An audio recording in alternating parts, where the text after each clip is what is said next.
Hello and very warm welcome to all my lovely Smartians. How are you doing? I really hope all my students are fit and fine. Today I have come up with a very important video dealing with the questions, the MCQs, the different types of questions that are asked or can likely to be asked in NEET from the chapter Cell Cycle and Division. I have taught this chapter to you. All those students who have joined today and has not seen my video yet on this chapter, please go and watch that video first to have a good understanding of every topic from this chapter. Then continue with this video to assess your knowledge. So in this video, I am going to deal the NEET based questions from this chapter, and we will be seeing every category of questions from simple MCQs to statement based to match the following to assertion reason. I will even explain the concept related to that question to have a good understanding of how to solve the questions. Also, all those who have watched my video and are now confident about the concept, I would request you that as I'll display every question, just pause the video, answer in the comment section before I give you the explanation and the answer, so that you can assess yourself how much you have understood. So let's start, and let me know the answers in the comment section if you know before me. Otherwise, I am here to explain you every question. So let's start.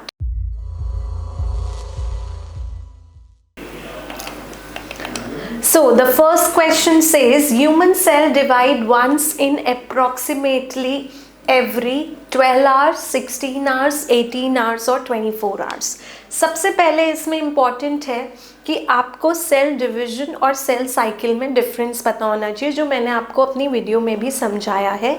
Cell cycle बेटा होता है the entire sequence of events during which a cell prepare itself for the division and eventually divides into two daughter cell. तो cell division cell cycle का एक छोटा सा part है, whereas cell cycle is interphase, which is the resting phase during which the cell is preparing itself, and since apparently no changes can be seen or observed from outside, we call it as interphase or the resting phase, but the cell is metabolically active.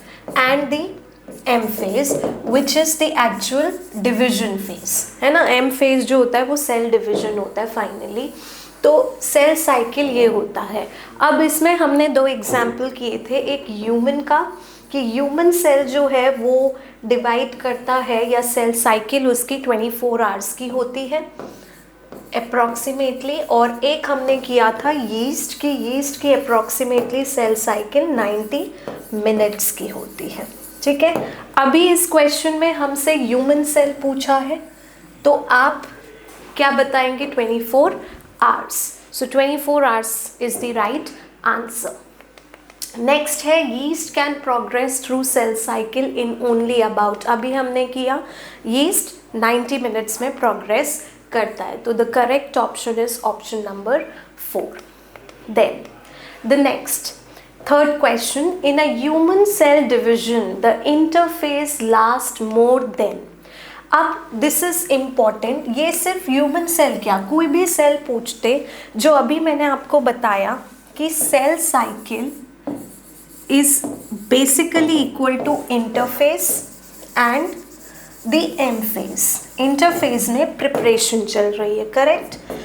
अब आपको मैंने ये समझाया था कि cell मोर than 95% time अपना interphase में ही बिताता है जब वो प्रिपेयर कर रहा होता है डिवीजन के लिए, during which so many proteins enzyme will be synthesized. तो कोई भी सेल इंटरफेज में सबसे ज़्यादा समय बिताता है. एम फेज जो एक्चुअल डिवीजन का फेज होता है वो बहुत क्विकली हो जाता है. सो इंटरफेज हमेशा मोर देन 95% होता है. और जब मैंने आपको ये पढ़ाया था तब भी मैंने आपको बोला था कि ये चीज़ आप अच्छे से अंडरलाइन कर लीजिए, पूछा जाता है और रिपीट भी हुआ है नीट में. तो यही क्वेश्चन यहाँ पे अब आया है, और M phase less than 5%. So the answer is more than 95%. right? Then next, the cell in the adult animal which do not appear to exhibit divisions are. तो हमसे सबसे पहले यहाँ पे मैं हाईलाइट कर रही हूँ इम्पॉर्टेंट वर्ड है ना, the important word is do not. अब ये चीज़ बहुत इम्पॉर्टेंट है जो मैं हमेशा अपने स्टूडेंट्स को बोलती हूँ कि जब भी आप बेटा क्वेश्चन रीड करते हैं, हैव दैट पेंसिल, अभी तो आपका पेपर पेन ही होता है ना, तो आप पेंसिल हाथ में रखिए, क्वेश्चन में जो इम्पॉर्टेंट चीज़ है वो अंडरलाइन करो कि डू नॉट पूछा है, करेक्ट पूछा है, इनकरेक्ट पूछा है, ट्रू पूछा है, क्या फॉल्स पूछ रहे हैं, कौन सी स्टेटमेंट्स पूछ रहे हैं, ताकि यू डोंट डू मिस्टेक्स जो कॉमनली हो जाती है। कि बहुत बार मैंने देखा है, अरे मैम पढ़ा ही नहीं, कि करेक्ट पूछा था हमने इनकरेक्ट पे कर दिया। तो ये छोटी छोटी चीज़ें जो आपके मार्क्स आपको नीचे लेके जा सकते हैं, इट्स बेटर कि आप कॉशियस रहें, अपना पूरा अच्छे से ध्यान दें जब आप क्वेश्चंस कर रहे हैं। जैसे यहाँ पूछा है कि कौन से सेल ऐसे हैं जो डिवाइड नहीं करते। तो जब हमने ये चैप्टर किया तब मैंने आपको समझाया था कि कुछ सेल परमानेंटली ही क्विसेंट फेज में चले जाते हैं, जिसे G0 फेज कहते हैं। ठीक है, G0 is the quiescent phase. अब कुछ सेल इस फेज में टेम्पररीली जाते हैं और कुछ परमानेंटली जाते हैं, है ना। तो कुछ सेल टेम्पररीली हैं और कुछ परमानेंटली जा रहे हैं। टेम्पररीली मतलब जब ज़रूरत होगी तो उनको बुला लिया जाएगा to continue the cell cycle. But अगर परमानेंट G0 में कोई चला जाएगा तो वो फिर कभी डिवाइड नहीं करेगा। जिसमें से एक एग्जाम्पल जो आपके NCERT में मेंशन्ड है वो है हार्ट सेल्स। तो यही क्वेश्चन पूछा है कि कौन से सेल कभी डिवाइड नहीं करेंगे या they will not exhibit division. So the answer is heart cell, option 1। Next, the inactive stage in the cell which do not divide further and exit the G1 phase is called। इसमें एक तो inactive stage का नाम बताना है जो मैं आपको अभी एक्सप्लेन कर चुकी हूँ, विच इज़ द G0 और the quiescent phase. So option number 1 S, G2 और S और G2 तो इंटरफेस का पार्ट है, और अगर इसमें चले गए हैं तो आपको सेल साइकिल कंटिन्यू करनी ही पड़ेगी। M phase the actual division phase. तो अगर इनएक्टिव स्टेज जो है वो कौन सी है, G0 है। इसमें बहुत इम्पॉर्टेंट एक और चीज़ आई कैन एक्सप्लेन यहाँ पर, यहाँ लिखा है एग्जिट द G1 फेज। तो G0 में जाना मतलब G1 को एग्जिट किया, ये आपकी बुक की ही लाइन है कि वो एग्जिट कर जाता है G1 में। तो ये भी आप ध्यान रखें, कभी कभी पूछ सकते हैं कि किस G0 में जाना किस फेज से एग्जिट होना है, तो G1 से। Now the next question, chromosome number of meiocyte in human beings is. तो सबसे पहले इसमें इम्पॉर्टेंट है कि हमें पता होना चाहिए कि मियोसाइट का मतलब क्या होता है। So as the name suggest, meiocyte is any cell that undergo meiosis. Meio word जो यहाँ आया है वो कहाँ से आया है, मियोसिस से। सो अ cell which undergo meiosis to produce gametes are called myocyte। जैसे गेमीट मदर सेल है ना, तो मियोसाइट वही होते हैं जो मियोसिस करते हैं गेमीट बनाने के लिए। So I can also say meiocyte refers to gamete mother cell and they are diploid cell to undergo meiosis. तो हमारा जो ह्यूमन बींग्स है उसमें डिप्लॉयड नंबर कितना होता है, 46 क्रोमोसोम या फिर 23 पेयर। ठीक है, सो 23 पेयर या 46 क्रोमोसोम। तो ह्यूमन के अंदर मियोसाइट में कितने होंगे, 46 क्रोमोसोम होंगे। So option number 2 is the correct option. Then next, I hope आपको समझ में आ रहा है बेटा। कुछ भी रटना नहीं है, सारी चीज़ें मैं कॉन्सेप्ट वाइज बता रही हूँ। और जैसे अभी हमने मियोसाइट वाला क्वेश्चन किया, मियोसाइट में बहुत बार गड़बड़ कर देते हैं बच्चे, क्योंकि वो याद ही नहीं आता है मियोसाइट का मतलब क्या है। जैसा नाम है उसी में ही सब मीनिंग है। मियो वर्ड आया ही मियोसिस से, तो कोई भी सेल जो मियोसिस कर रहा है गेमीट बनाने के लिए, ठीक है। So the next question is chromosome number of meiocyte of housefly is. तो हाउसफ्लाई के केस में जो डिप्लॉयड नंबर होता है वो 12 होता है या 6 पेयर होता है। तो ये डायरेक्ट ही है question, not something to worry about, so it will be 12. Now the next question, growth and reproduction are characteristic of algae, plant, animal या all the organism। तो जो ग्रोथ और रिप्रोडक्शन होता है वो सभी लिविंग ऑर्गेनिज्म की जो है कैरेक्टरिस्टिक है।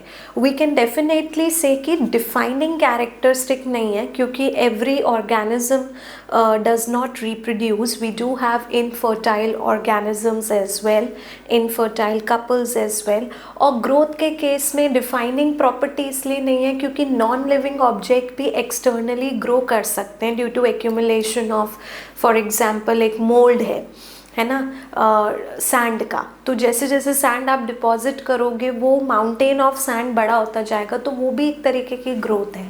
तो ग्रोथ और रिप्रोडक्शन डिफाइनिंग प्रॉपर्टी नहीं है, लेकिन yes they are characteristic of living organisms only. तो सभी जो है वो लिविंग ऑर्गेनिजम्स ही हैं, इसलिए it will B, the answer will be all the organisms. Now the next question is the cell division that take place during the formation of spores in higher plant is। तो higher plants जो होंगे वो आपके generally gymno और angio होंगे। तो अभी आपसे पूछा है कि जो सेल डिवीजन है स्पोर फॉर्मेशन के दौरान उसमें कौन सा डिवीजन होगा, correct. Now if I talk about higher plant, gymnosperm and angiosperm, यही हमारे evolutionarily higher plants होते हैं, है ना।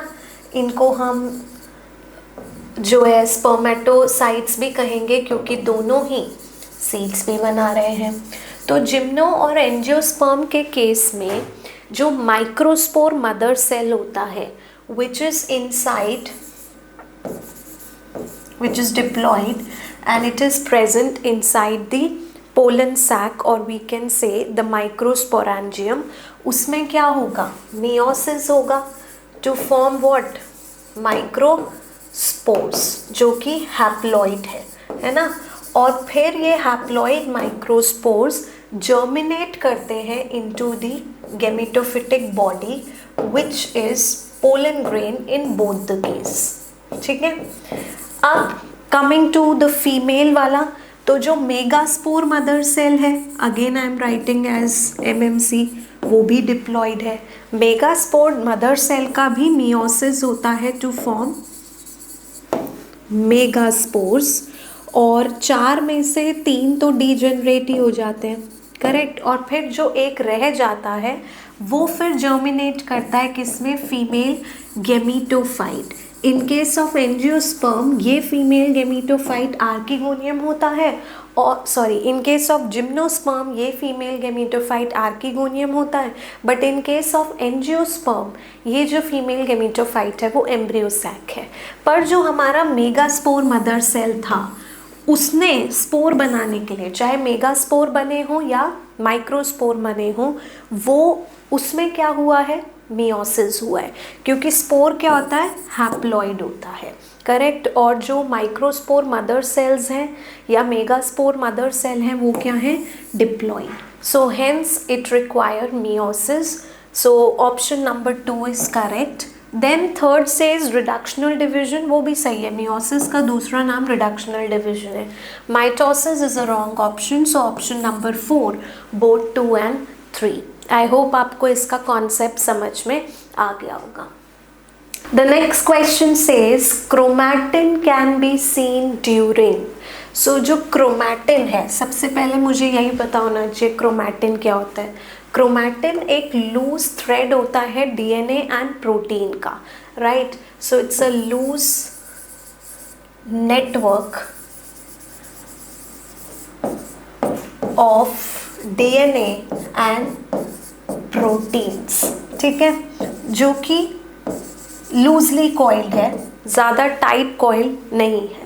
तो क्रोमैटिन जो है वो आपको किसी भी इंटरफेज न्यूक्लियस में देखने को मिलता है, जो ऐसे होता है फैला हुआ। और इसमें क्योंकि this is coiled on the proteins, तो प्रोटीन जो होते हैं वो जनरली हिस्टोन प्रोटीन्स होते हैं, which I am making with green, है ना। ये जो बॉल लाइक स्ट्रक्चर मैं बना रही हूँ ये क्या है, हिस्टोन प्रोटीन्स। तो इसके ऊपर आपका डीएनए का थ्रेड कॉइल्ड होता है loosely, and this structure is called chromatin, the loose network of DNA and protein, जो आपको देखने को मिलेगा इंटरफेस में। फिर जैसे ही आप प्रोफेज में एंटर करते हो, it start condensing into chromosome, और परफेक्ट क्रोमोसोम आपको मेटाफेज में दिखते हैं।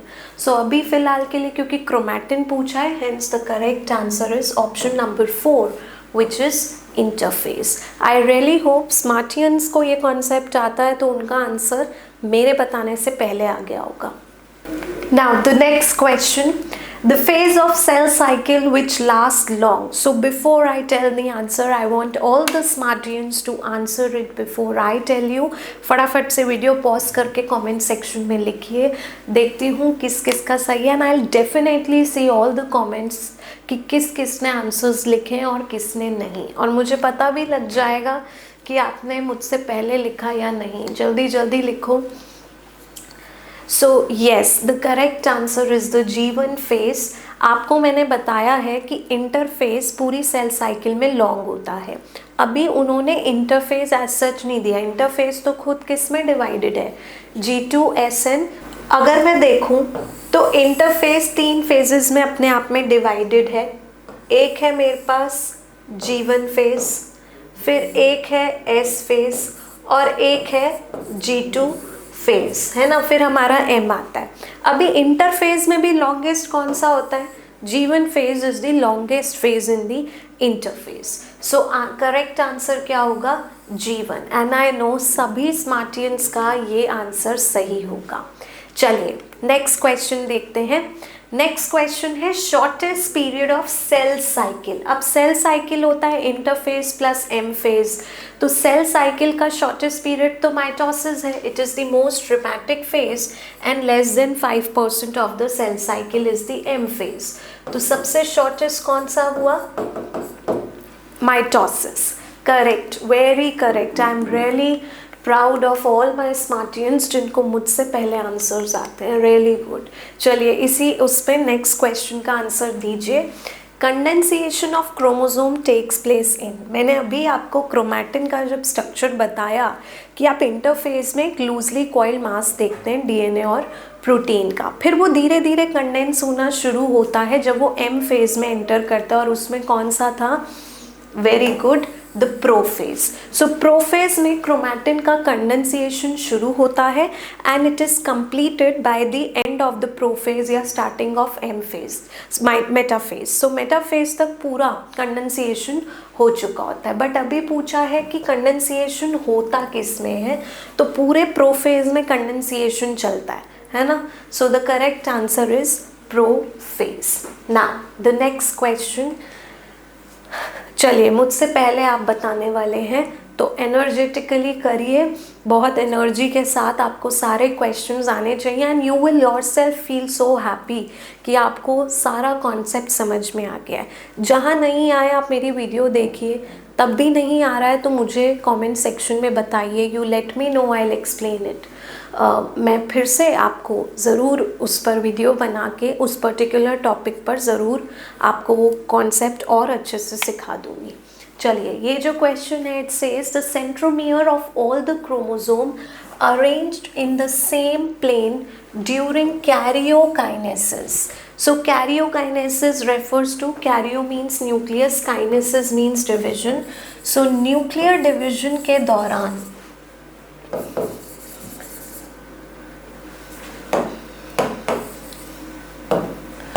न्यूक्लियर डिवीजन के दौरान वो पूछ रहे हैं कि जो सेंट्रोमियर है सभी क्रोमोसोम के, वो सेम प्लेन में अरेंज जब हो जाते हैं तो क्या बनाते हैं। करेक्ट। तो पहले तो कैरियोकाइनेसिस कितने फेजेस में डिवाइड है? The first phase is prophase, जब कंडेंसिएशन होता है, then condensation is completed by the metaphase and the chromosome can be seen distinctly. फिर है एनाफेज और फिर है टीलोफेज, है ना। तो हमारा जो कैरियोकाइनेसिस है वो इन 4 फेज में डिवाइडेड होता है। अब वो पूछ रहे हैं जब सारे सेंट्रोमियर एक लाइन में लगे हुए हैं, तो this happens in the metaphase. Metaphase is characterised by all the chromosome aligning at the centre और the equator of the cell. और जब सारे क्रोमोसोम सेल के इक्वेटर पर अलाइन हो जाते हैं, एक के नीचे एक, तो उसके उन सभी के सेंट्रोमियर्स जो हैं बिल्कुल सेंटर में होते हैं, करेक्ट। तो उस प्लेट को जिस पे ये सारे क्रोमोसोम अलाइंड है with their centromere eight the centre, उसको बोलते हैं मेटाफेज प्लेट या फिर इक्वेटोरियल प्लेट। तो पहला है cell plate, wrong. Second option है मेटाफेज स्पिंडल। अब यहीं पर ही कैच है, बहुत ध्यान से पढ़ना है, ये स्पिंडल है, प्लेट नहीं है। Spindle is different. Spindle fibres तो जो होते हैं वो सेंट्रोमियर से कनेक्टेड होते हैं, है ना। The kinetochore of the centromere के जो साइड पर डिस्क होती है। तो अभी आपसे तो पूछा है कि अरेंजमेंट जब होगा तो क्या बनेगा, तो स्पिंडल नहीं बनेगा, स्पिंडल से तो कनेक्टेड है। Equatorial plate is the right option. Fourth है 2 और 3। अगर जल्दबाजी में करोगे तो कुछ बच्चों का यहाँ टिक हो जाएगा, क्योंकि मेटाफेज प्लेट नहीं पढ़ा, वो जल्दी जल्दी में वो प्लेट ही दिख गया। तो अच्छे से देखना है, अंडरलाइन करना है। Hence the correct option is option 3, which is equatorial plate. Now the next question, it says the character not observed during anaphase is। तो कौन सी चीज़ है, जो कौन सा इवेंट है जो एनाफेज में आपको नहीं दिखेगा? तो नॉट लिखा है, पहले तो वो अंडरलाइन करेंगे, मैम ने बोला है इम्पॉर्टेंट चीज़ अंडरलाइन करनी है। अब एनाफेज में क्या होता है बेटा, जो सारे आपके क्रोमोसोम्स, देखो यहाँ पर हमने किया था, ये सारे क्रोमोसोम अरेंज हो गए थे सेंटर पर, इक्वेटोरियल प्लेट पर, with the spindle attaching to the kinetochore, है ना।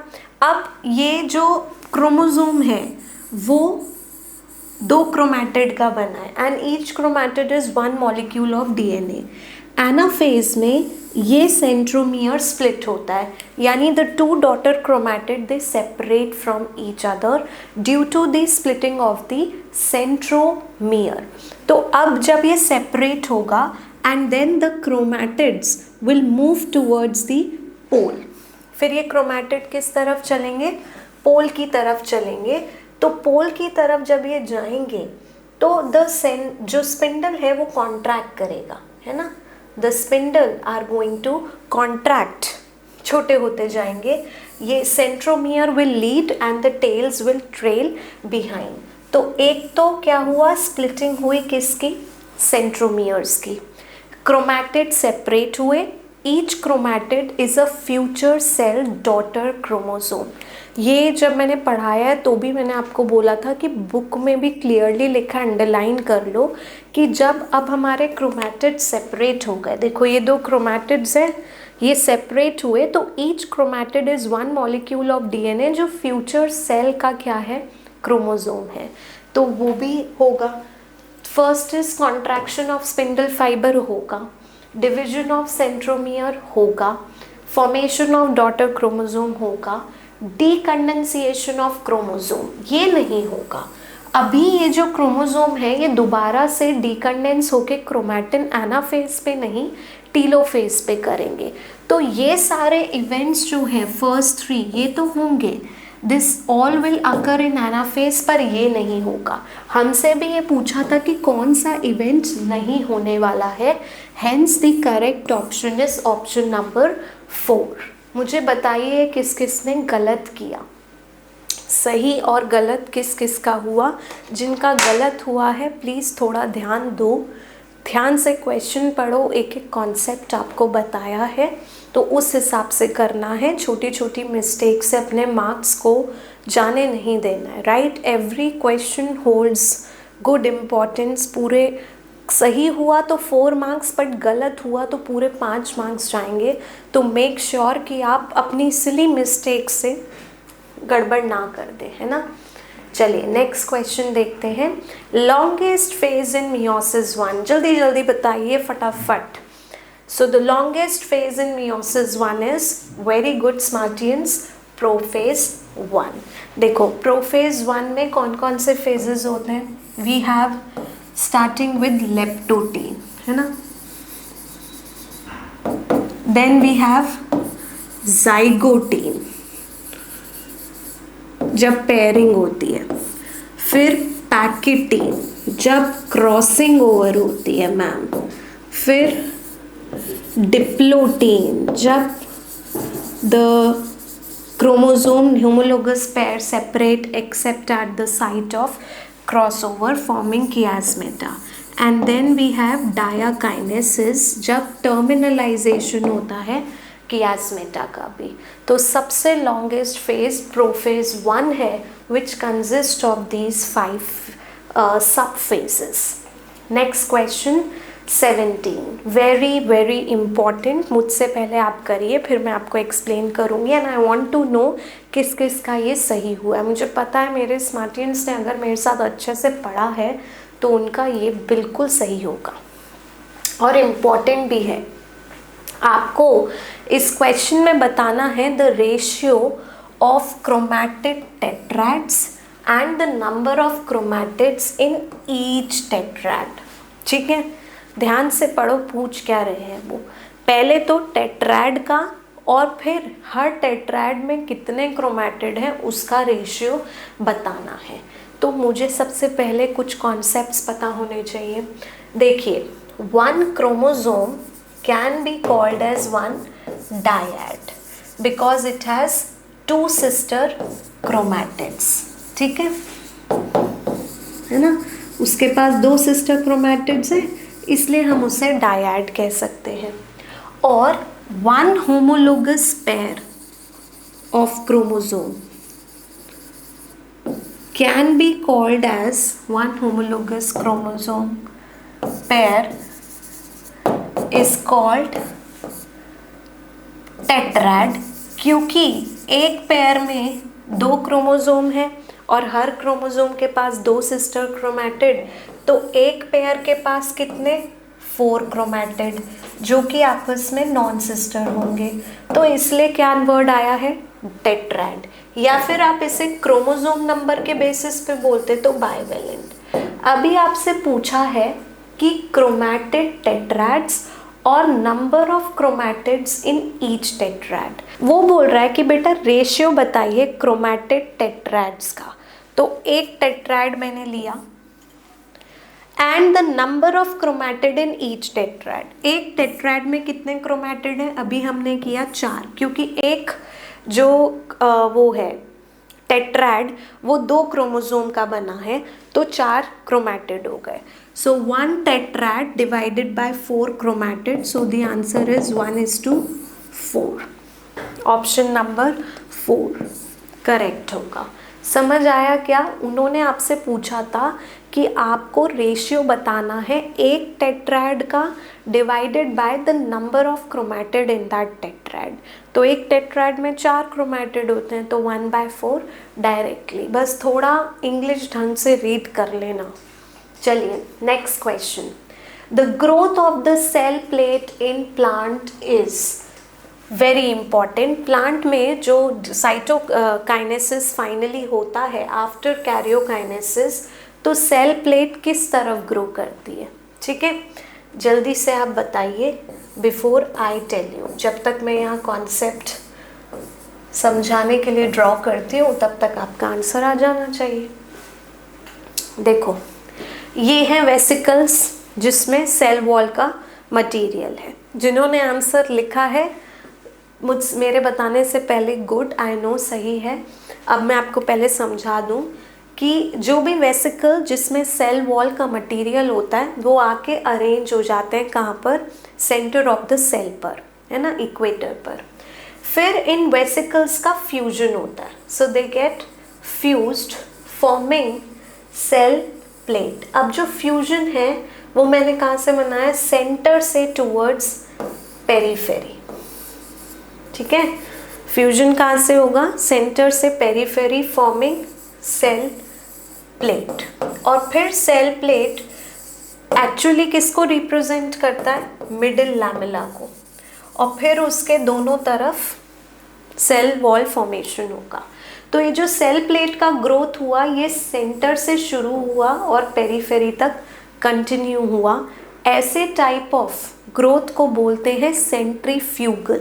आपने फिजिक्स में किया होगा, force toward centre centripetal and away from centre centrifugal. तो ये सेंटर से अवे की तरफ ग्रोथ है, so it will be called as centrifugal. Option number 1 is the correct. तो मेरे स्मार्टियंस ने सही लिखा है, मुझे पता है।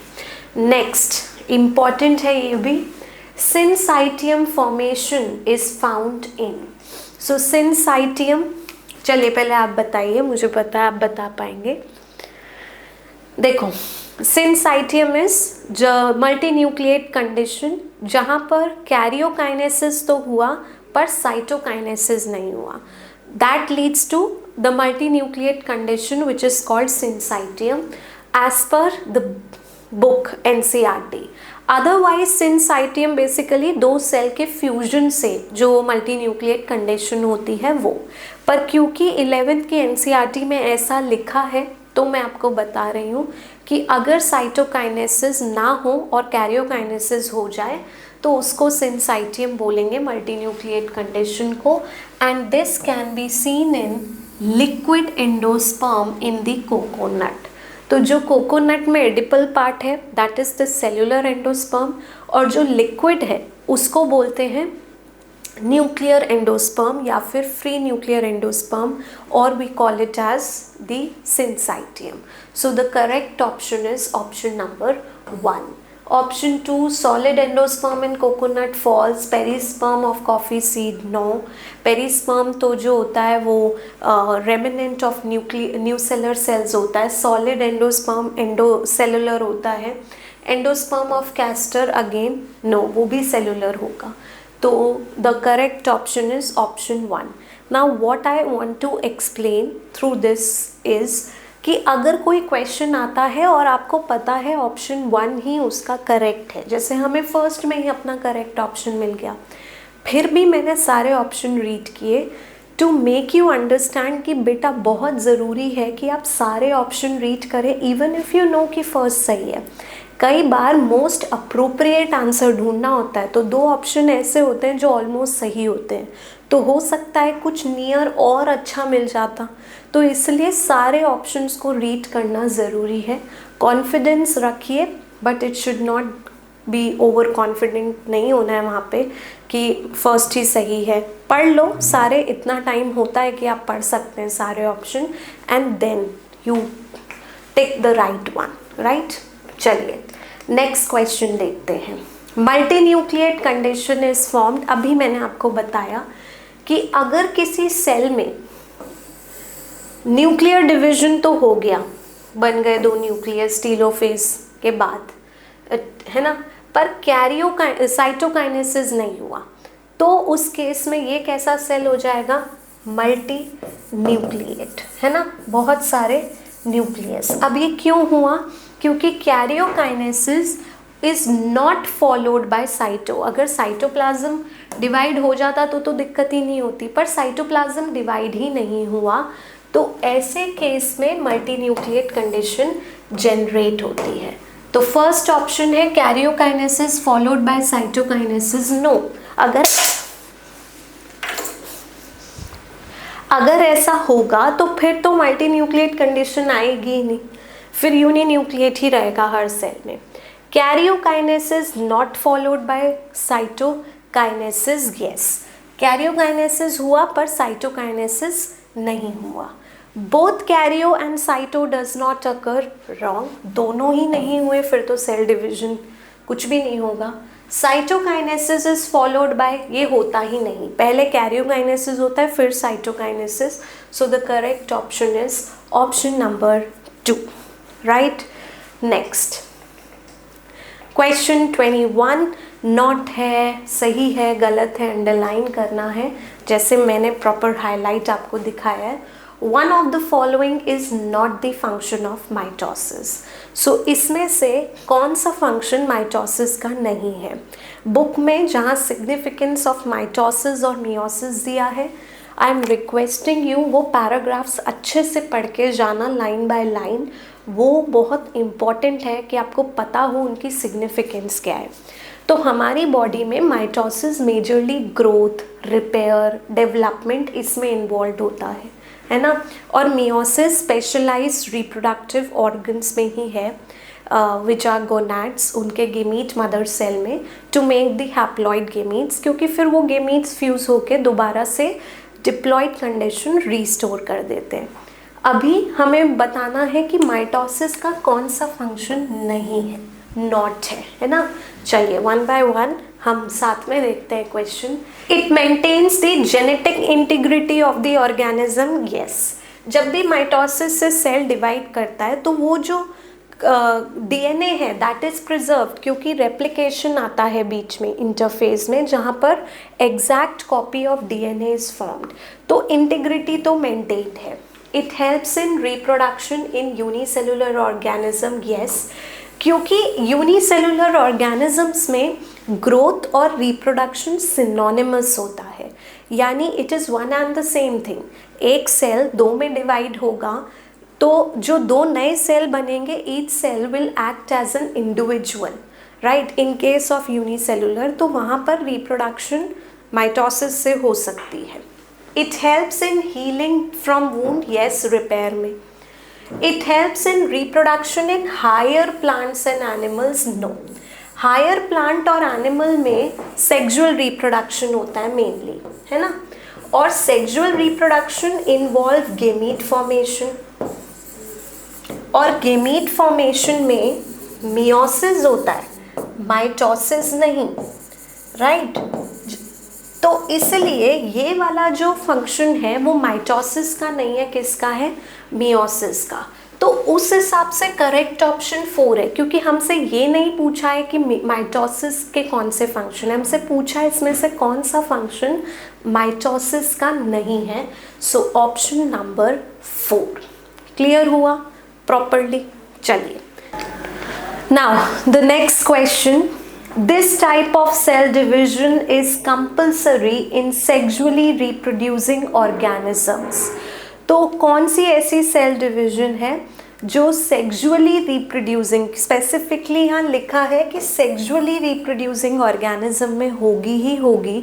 So that is basically meiosis, क्योंकि सेक्सुअली रिप्रोड्यूसिंग ऑर्गेनिज्म ये जो वर्ड है इसी में ही कैच है कि गेमीट्स बनेंगे, और गेमीट्स का फॉर्मेशन कैसे होता है? मियोसिस के through. Hence the correct answer will be meiosis. Amitosis, mitosis, meiosis, all the most appropriate is meiosis as per the hint in the question, right? वही चीज़ आपको properly catch करनी है। Let's see the next question. Chromosome with similar characters, uniform size and type are called, very important. तो ऐसे कौन से chromosomes हैं जो सिमिलर दिखते हैं, शेप सेम है, साइज सेम है, यहाँ तक कि characters, the set and the arrangement of gene is also same, तो वो क्रोमोसोम्स क्या कहलाते हैं? उस क्रोमोसोम पेयर का नाम मेरे बोलने से पहले बताइए आप। Correct, homologous chromosome. So the correct option is option 2। Then question 24, cytokinesis in plant involved। तो साइटोकाइनेसिस मतलब डिवीजन ऑफ साइटोप्लाज्म के लिए प्लांट्स में क्या होता है? तो सबसे पहले मैंने आपको बताया कि किसी भी प्लांट सेल में जब 2 न्यूक्लियस बन गए तो सबसे पहले vesicles containing the cell wall material आके अरेंज होते हैं सेंटर पर। इस अरेंजमेंट को बोलते हैं फ्रैग्मोप्लास्ट का बनना। फिर वेसिकल्स फ्यूज हो जाते हैं to form the cell plate, और फिर सेल प्लेट के ईदर साइड सेल वॉल का फॉर्मेशन होता है, राइट, जो कि सेंटर से पेरिफेरी की तरफ ग्रो होता है। तो साइटोकाइनेसिस के लिए क्या बनना ज़रूरी है? Cell plate.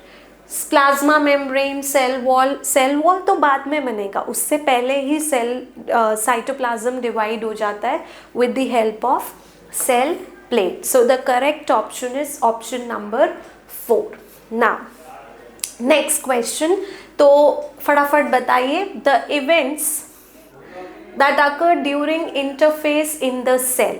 तो किसी भी सेल में जो इंटरफेस में इवेंट्स होते हैं, as I told interphase is the resting phase, but resting का मतलब ये नहीं है कि सेल में कोई रिएक्शंस ही नहीं हो रहे।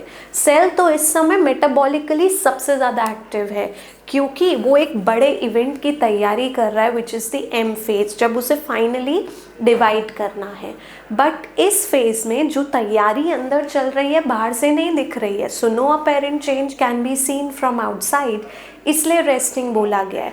तो इस फेज में cell metabolically active and continue to grow, correct, बिल्कुल सही बात है। G1 हो, S हो, G2 हो, सब में ग्रोथ तो चल ही रहा है। Synthesis of DNA and replication, yes, ये S फेज में होता है। Proteins are synthesised in preparation for mitosis, ये O होगा, ये भी सही है। प्रोटीन्स जो भी चाहिए, क्योंकि ये सारी तैयारी माइटोसिस के लिए हो रही है, तो जितनी भी एंजाइम प्रोटीन्स जो चाहिए हैं वो सब यहाँ सिंथेसाइज किए जाएंगे, तो ये भी सही है। And the correct option is above all. तो सारे ही इवेंट्स आपको इंटरफेज में देखने को मिलेंगे। Now the next question, the number of spindle formed for the completion of mitotic division is। तो एक माइटोसिस करने के लिए जब सारे क्रोमोसोम सेंटर पे अरेंज होंगे, फिर क्रोमैटिड सेपरेट होंगे, तो वो उसके लिए आपको कितने स्पिंडल चाहिए? एक ही चाहिए। माइटोसिस है तो मुझे एक ही बार क्रोमैटिड्स को क्या करना है? अलग करना है। तो I need only one mitotic spindle जो प्रोफेज में बनता है, right. So the correct option is option number 3, right, which is 1। अगर यही चीज़ बेटा पूछा जाता मियोसिस के लिए, तो मियोसिस के केस में आपको 3 स्पिंडल्स की ज़रूरत पड़ती। एक मियोसिस 1 में जब होमोलोगस पेयर सेपरेट होते हैं, करेक्ट, ये सेपरेट होंगे, स्पिंडल, एक स्पिंडल यहाँ चाहिए होगा। फिर 2 सेल बनेंगे और इन दोनों सेल के अंदर मियोसिस 2 होगा जहाँ पर क्रोमैटिड सेपरेट होंगे। तो एक स्पिंडल यहाँ चाहिए था, एक यहाँ चाहिए और एक इस वाले सेल में चाहिए। तो अगर मियोसिस पूछा जाता तो 3 स्पिंडल होता, ठीक है। पर क्योंकि हमसे अभी माइटोसिस पूछा था तो इट विल बी 1 स्पिंडल, जो मैंने आपको एक्सप्लेन किया, ठीक है। अगर मियोसिस का भी आता तो भी अब आप कर लेंगे कैसे होगा question. Next, bivalent stage is observed in, जैसे मैंने आपको बोला 1 bivalent is equivalent to 1 tetrad which consists of 1 homologous pair of chromosome, है ना। तो ये बाइवेलेंट कौन सी स्टेज में देखने को मिलते हैं? द पेयरिंग अकर इन ज़ाइगोटीन या लेप्टोटीन? अकर इन ज़ाइगोटीन। सो प्रोफेज 1 के ज़ाइगोटीन में साइनेप्सिस यानी पेयरिंग होती है और पेयरिंग में ही क्या बनते हैं? टेट्राड या bivalent. So the correct option is option number 2, zygotene. Leptotene में तो कंडेंसिएशन शुरू हुआ, पेयरिंग साइनेप्सिस में हो गई तो बाइवेलेंट दिखेंगे। हालांकि पेयरिंग यहाँ हो जाती है और बाइवेलेंट्स बन जाते हैं, दिखते हैं, बट बहुत अच्छे से बाइवेलेंट पैकेटीन में देखेंगे जब क्रॉसिंग ओवर भी होगी। डिप्लोटीन में क्रॉस ओवर के बाद वो सेपरेट होते हैं except at the site of crossing over forming X shape structure, जिन्हें कियास्मेटा बोलते हैं। Okay, now the next question फटाफट कीजिए। Zygotene is characterised by the formation of, अभी हमने देखा कि ज़ाइगोटीन में बाइवेलेंट्स का फॉर्मेशन होता है। We can also go for tetrad, so इसमें ऑप्शन 2 and 4 दोनों ही हो सकता था, तो दोनों का अवार्ड दिया जाएगा। मतलब दोनों ऑप्शंस पर मार्क्स मिलने चाहिए, बाइवेलेंस भी टेट्राड्स भी आप बोल सकते हैं, ठीक है। Next question 29th, the sub stage of meiosis which actually helps in the origin of new species. तो न्यू स्पीशी किसकी वजह से बनती है? एक स्पीशी वेरिएशंस, है ना, जब वेरिएशंस इतनी एक्यूमुलेट हो जाएं कि दो इंडिविजुअल रिप्रोडक्टिवली आइसोलेट हो गए, उनके डीएनए कंपैटिबल ही नहीं है अब, तब एक न्यू स्पीशी का फॉर्मेशन होता है। तो कौन सी सब स्टेज ऑफ मियोसिस में न्यू स्पीशी? तो न्यू स्पीशी मतलब वेरिएशंस मतलब हिंट जो है वो यही है, वेरिएशंस आती है रिकॉम्बिनेशन इवेंट से, और रिकॉम्बिनेशन या क्रॉसिंग ओवर हमारे कौन से स्टेज में होता है? पैकेटीन में, है ना। क्रॉसिंग ओवर जहाँ पर एक्सचेंज होता है कुछ genetic material between non sister chromatid and this occur in the pachytene stage. So the correct option should be option number 2 which is pachytene. Zygotene नहीं, डिप्लोटीन, डाइकाइनेसिस भी नहीं, तो करेक्ट ऑप्शन है पैकेटीन। जिन्होंने मेरे बताने से पहले पैकेटीन किया है, so you can PAT your back and appreciate yourself कि आपको समझ में आ रहा है चैप्टर, है ना। Chiasmata can be distinctly seen in, बताइए फटाफट।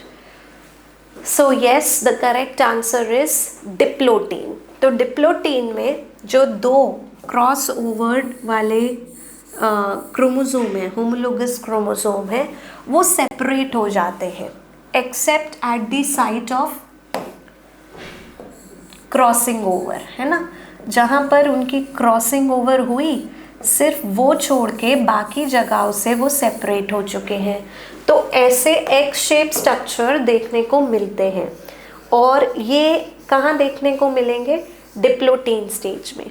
ऐसा क्यों होता है कि यहाँ से सेपरेट नहीं हुआ? जब पूरा ही सेपरेट हो गया, सिर्फ यहीं से क्यों नहीं हो पाया? क्योंकि इट इज़ लाइक जैसे आप एक रोप में एक गांठ बांध दो, तो जब आप उसे सेपरेट करेंगे तो जहाँ पर वो आपने नॉट बांधी थी वहाँ पर थोड़ा टाइम लगेगा, है ना, सेपरेट होने में। तो ये वही है, ये वही रीजन है जहाँ नॉट बनी थी। तो वो डिप्लोटीन में नहीं सेपरेट हो पाते, बट डाइकाइनेसिस में ये ऊपर से स्लिप ऑफ होके सेपरेट हो जाते हैं, विच इज़ टर्मिनलाइजेशन। अभी फिलहाल पूछा है ये जो एक्स शेप स्ट्रक्चर है कियास्मेटा, ये किस में बनेगा? तो ये this will be formed in diplotene. So the correct option is option number 3, diplotene. चलिए नेक्स्ट क्वेश्चन देखते हैं। The next question states fully condensed chromosome can be seen at zygotene, pachytene, diplotene, diakinesis. Condensation prophase 1 में शुरू होता है, prophase 1 के and में कंडेंसिएशन complete होगा, बिकॉज प्रोफेज 1 लॉन्गेस्ट है और इन 5 स्टेजेस में डिवाइडेड है, leptotene, zygotene, pachytene, diplotene and diakinesis. So and में कौन है? Diakinesis. Hence correct option will be option number 4। तो एंड ऑफ प्रोफेज 1 में कंडेंसिएशन कंप्लीट हो जाएगा। Next question says terminalisation is related to. अब मैंने आपको समझा दिया, फटाफट बताइए कौन सी स्टेज में टर्मिनलाइजेशन होता है? Yes, very correct, very good, diakinesis में। डिप्लोटीन में तो बनता है कियास्मेटा, फिर फाइनली वो भी सेपरेट हो जाते हैं डाइकाइनेसिस में। सो the correct option is option number 4। Next question देखते हैं। सेग्रीगेशन और disjunction of homologous chromosome occur during. Now this is an important question, very important. ऐसे भी आता है और कई बार स्प्लिटिंग ऑफ सेंट्रोमियर के टर्म्स में पूछा जाएगा। इन case of anaphase of mitosis splitting होती है सेंट्रोमियर की, यानी हमारे जो सिस्टर क्रोमैटिड्स हैं वो सेपरेट होते हैं, जबकि एनाफेज 1 में homologous pair of chromosome separate होता है, ठीक है। जो होमोलोगस पेयर है वो सेपरेट होंगे, या और इसको बोलते हैं डिसजंक्शन ऑफ होमोलोगस क्रोमोसोम। तो ये आपका होगा एनाफेज 1 में।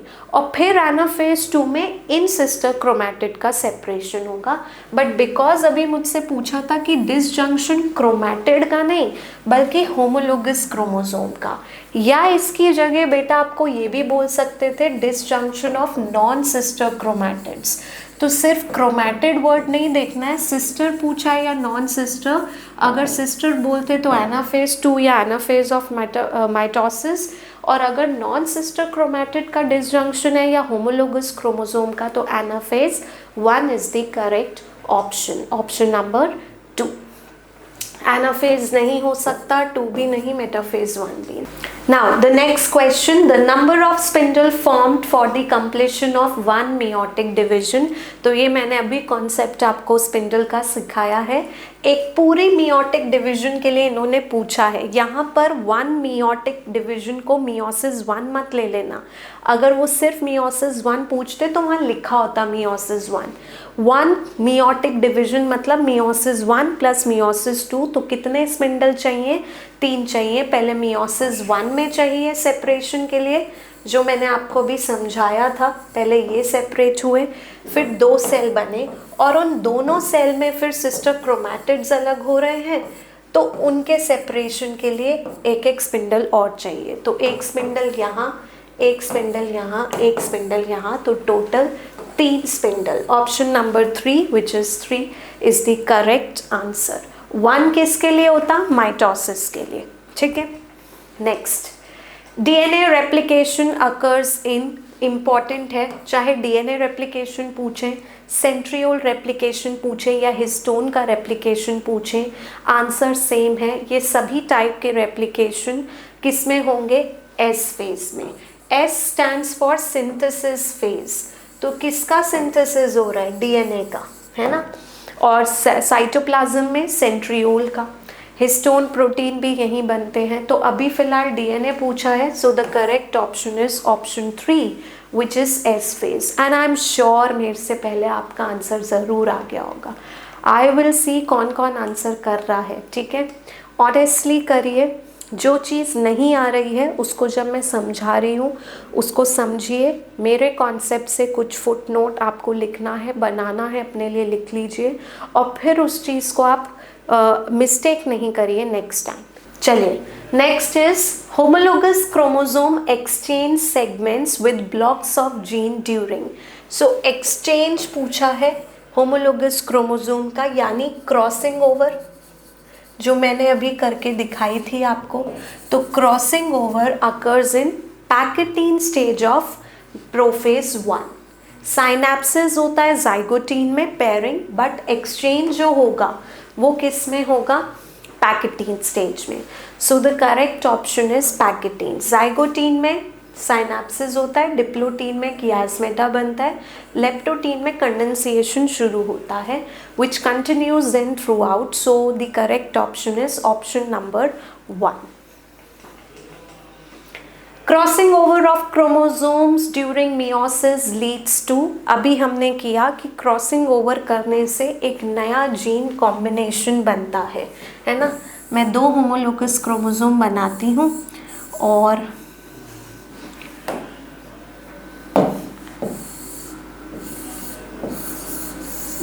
making it with different color just to show you the portion which is exchange। और वो पोर्शन जो एक्सचेंज हुआ है वहाँ पर आइडियली बेसिस के सीक्वेंस एक्सचेंज हुए हैं, यानी जीन्स या अलील्स एक्सचेंज हुई हैं, जिसकी वजह से एक नया कॉम्बिनेशन बन गया है। तो इस नए जीन कॉम्बिनेशन के लिए यहाँ पर सपोज अर्लियर क्या था? Small a, small b, capital C, small d. तो यहाँ पे भी स्मॉल ए था बट उधर से कुछ एक्सचेंज हुआ है। ठीक है, तो स्मॉल बी तो है ही, स्मॉल कैपिटल सी है, स्मॉल डी है, और यहाँ पर capital A, capital B, small c और कैपिटल डी है। ये रेप्लिकेटेड फॉर्म होती है तो यहाँ तो वैसा ही रहेगा, कैपिटल बी, स्मॉल सी, कैपिटल डी। यहाँ पर भी कैपिटल ए रहा होगा बट अब वो एक्सचेंज हो गया है तो कैपिटल ए इधर आ गया है और इधर वाला जो स्मॉल ए था वो इधर आ गया, तो एक नया कॉम्बिनेशन बना. Now small a is coming with capital B, small c and capital D. तो ये एक नया कॉम्बिनेशन बना जिसकी वजह से it can later in long term lead to speciation event also. So it leads to mutation, no. It leads to sex determination, no. It will lead to new gene combination, yes. Extinction of species, not at all, rather it will lead to new species formation. So the correct option is option number 3, new gene combination. Next आते हैं 38 question पर. Diplotene can last for months और years इन. फटाफट कीजिए, तो आपके NCERT की line है, फिर मैं इसका कॉन्सेप्ट भी जिनको नहीं पता है आई विल एक्सप्लेन. डन. देखो, विल चेक कि आपका आंसर सही है कि नहीं. प्रोफेज 1 लॉन्गेस्ट फेज होता है, उसमें से सब phase diplotene can even last for months और years in the oocytes of some vertebrates. तो कुछ, सारे नहीं बट कुछ वर्टिब्रेट्स के oocyte में, इवन ह्यूमन फीमेल के भी जो oocyte होते हैं with which a female is born, उनके oocyte प्यूबर्टी तक, from birth till puberty arrested रहते हैं किस में, डिप्लोटीन ऑफ प्रोफेज 1. आपने ह्यूमन रिप्रोडक्शन चैप्टर में भी किया है.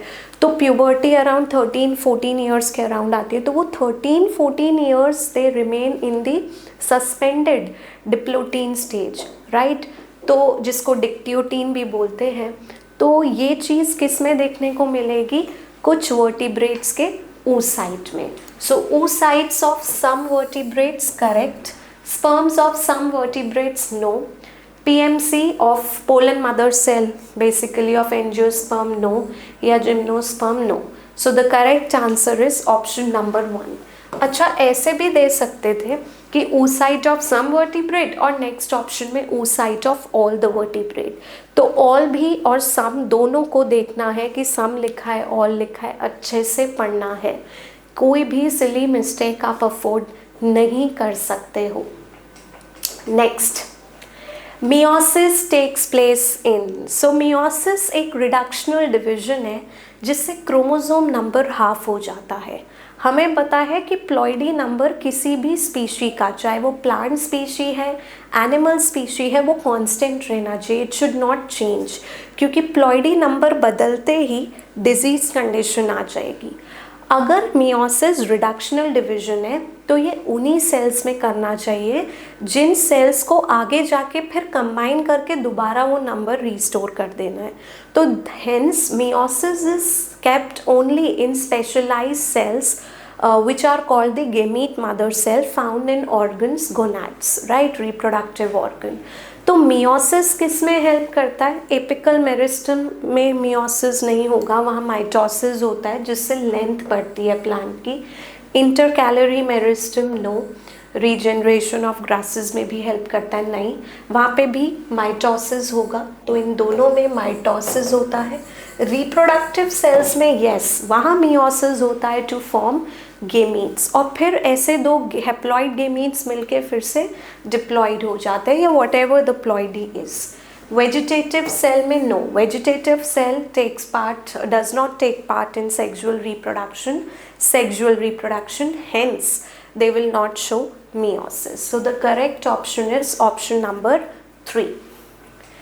Next, chiasmata represent the site of. मैंने क्या बोला कि जब दो आपस में एक्सचेंज क्रॉसिंग ओवर कर लेंगे तो डिप्लोटीन में वो सेपरेट होंगे accept at the site of cross over, क्योंकि यहाँ पर ना एक तरीके से एक नॉट बन रही है एक्सचेंज के लिए, तो थोड़ा एक दूसरे से अलग होना भी मुश्किल हो रहा है. नेक्स्ट स्टेज तक इट विल स्लिप ऑफ. तो ये किसको रिप्रेजेंट करता है, कियास्मेटा क्रॉसिंग ओवर की स्टेज को. Crossing over yes, synapsis no, वो तो पेयरिंग होती है. Leakage no, none of the above भी गलत है. So the correct option is option 1, crossing over. So the next question says spindle apparatus is formed during. So spindle apparatus जो होता है बेटा वो प्रो मेटाफेज में बनता है, यानी स्टार्टिंग ऑफ मेटाफेज. प्रॉपर जो तो जो स्पिंडल अपैरेटस होता है वो प्रो मेटाफेज में बनता है, but as we can see the option कि प्रो मेटाफेज नहीं दिया है. Prometaphase is the initial phase of metaphase. तो हमारा मोस्ट अप्रोप्रिएट आंसर क्या होगा? Metaphase. Prophase, metaphase, anaphase, telophase. So the correct option we should go for is metaphase. ठीक है. Next question, the longest phase of meiosis is. तो meiosis का longest phase है prophase 1. हमने देखा है वो 5 सब फेजेस में डिवाइडेड है, leptotene, zygotene, pachytene, diplotene and diakinesis. Then the next question, the cytoplasmic event in mitotic cell cycle during S phase of animal cell which is not found in the plant cell. तो एक ऐसा event बताना है जो cytoplasm में होता है S phase के दौरान, पर वो सिर्फ एनिमल सेल के एस फेज में हो रहा है, ना ही not in the plant cell. तो कौन सी चीज़ है जो एनिमल और प्लांट सेल के एस फेज में डिफरेंट है? पहला, duplication of semi autonomous organelle. Organelles का डुप्लीकेशन एस फेज में होता ही नहीं है. ठीक है. तो ये तो ना एनिमल में होता है ना प्लांट सेल में होता है, एस फेज में नहीं होता है. सिंथेसिस और रेप्लिकेशन ऑफ द डीएनए, ये दोनों में ही होगा, बोथ है. तो हमें तो ये बताना है वो इवेंट जो एनिमल में हो रहा है बट प्लांट में नहीं हो रहा, और वो भी साइटोप्लाज्म में, ये न्यूक्लियस में होगा, तो ये भी नहीं है. सिंथेसिस ऑफ और replication of RNA, no. Duplication of centriole, यहाँ डिफरेंस आता है. जैसे मैंने कहा एस फेज में डीएनए रेप्लिकेट करता है न्यूक्लियस में, और सेंट्रियोल का डुप्लीकेशन होता है साइटोप्लाज्म में. But centriole is found only in animal cell, not in plant cell. तो यहीं पर डिफरेंस आता है प्लांट और एनिमल सेल में. In case of animal cell duplication किस में होगा? S phase of centriole S phase में होगा, बट प्लांट सेल में ऐसा नहीं देखने को मिलेगा. So our correct option will be option number 4. जो फर्स्ट वाला है, most of the organelle duplicate G one में ही करती हैं, तो इसलिए फर्स्ट ऑप्शन नहीं है. Then question 44, during metaphase implantation of spindle fibre take place to the chromosome at. तो अगर मेटाफेज देखें जहाँ पर सारे क्रोमोसोम सेंटर यानी इक्वेटोरियल प्लेट पर अलाइन हो जाते हैं. अब वो पूछ रहे हैं कि जो स्पिंडल फाइबर हैं वो क्रोमोसोम पर कहाँ पर इम्प्लांट करते हैं या अटैच करते हैं. पहला है सेंट्रोमियर. नो, सेंट्रोमियर एक पॉइंट ऑफ कांटेक्ट होता है दो क्रोमैटिड, सिस्टर क्रोमैटिड के बीच का, which is a heterochromatic region. Centromere से स्पिंडल अटैच नहीं करता है. टीलोमियर, टीलोमियर भी रॉन्ग ऑप्शन है, क्योंकि टीलोमियर तो रेपिटेटिव सीक्वेंसेस होते हैं at the ends of the chromosome. Kinetochore correct. जो स्पिंडल यहाँ से निकलेंगे वो अटैच करते हैं एक डिस्क से, proteinaceous disc which is present on the either side of the centromere, and those disc are called kinetochores. तो आपका जो स्पिंडल है वो किससे अटैच करता है? काइनेटोकोर से, ना कि ना सेंट्रोमियर से. ये भी इम्पॉर्टेंट है क्योंकि इसमें भी जल्दबाजी में गड़बड़ हो जाती है. स्पिंडल कभी भी सेंट्रोमियर से अटैच नहीं करता. It always attaches to the kinetochore, which is a disc, proteinaceous disc located on either side of the centromere. So option number 3 correct है. centriole नहीं होगा, centriole से जो स्पिंडल बनेंगे. So option number 3 is the correct option. Now next is question 45. Very important सबसे पहले, और आप इसे सबसे पहले सॉल्व करेंगे because I know मेरे स्मार्टियंस को ये आता होगा.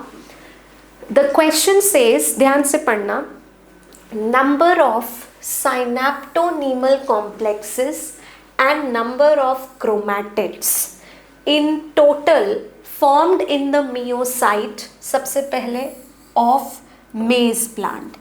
Myocyte मतलब diploid है ना, the cell that undergo meiosis to form gamete. So it is diploid here. फिर इसमें इम्पॉर्टेंट है कि आपको पता हो कि मेज में डिप्लॉयड नंबर कितना होता है।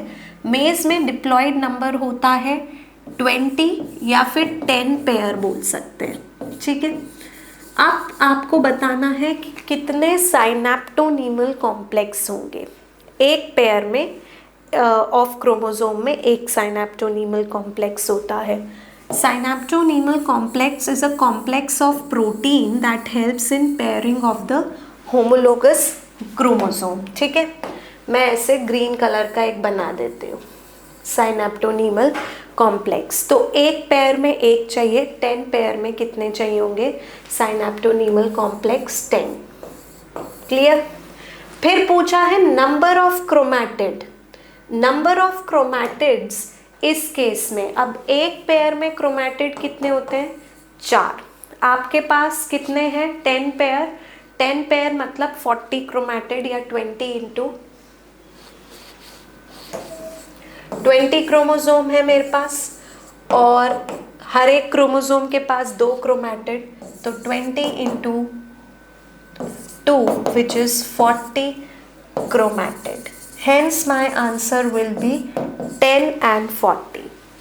10 and 20 wrong, 20 40 wrong, 10 40 right. So option number 3 is the correct option. आया सॉल्व करना। हर एक पेयर के पास एक ही साइनेप्टोनीमल कॉम्प्लेक्स होता है।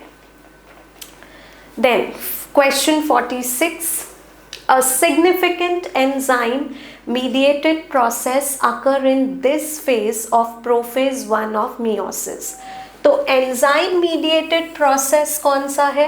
Recombination, which is with the help of enzyme called recombinase. कौन सी एंजाइम हेल्प करती है? recombinase एंजाइम हेल्प करती है। और ये इवेंट कौन से उसमें होता है? पैकेटीन स्टेज में। सो the correct option will be option number 4, pachytene. बाकी के 3 ऑप्शन गलत हैं, ठीक है। तो डायरेक्ट इस समय देखो, एक क्वेश्चन को प्रेजेंट करने का ये भी तरीका होता है। उन्होंने डायरेक्ट ना पूछ के कि क्रॉसिंग ओवर या रिकॉम्बिनेशन कब होता है, ये पूछा है कि enzyme mediated process.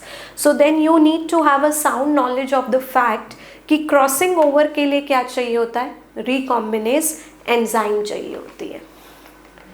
Next is question 47. oocytes of some vertebrates. अभी हमने एक जगह क्वेश्चन किया जहां ये आंसर था, बल्कि है ना। तो कुछ वर्टिब्रेट्स के oocyte मंथ्स तक लास्ट कर सकते हैं किस फेज में? I have clearly told you, diplotene. Human female के भी oocyte डिप्लोटीन में रहते हैं बर्थ से प्यूबर्टी तक।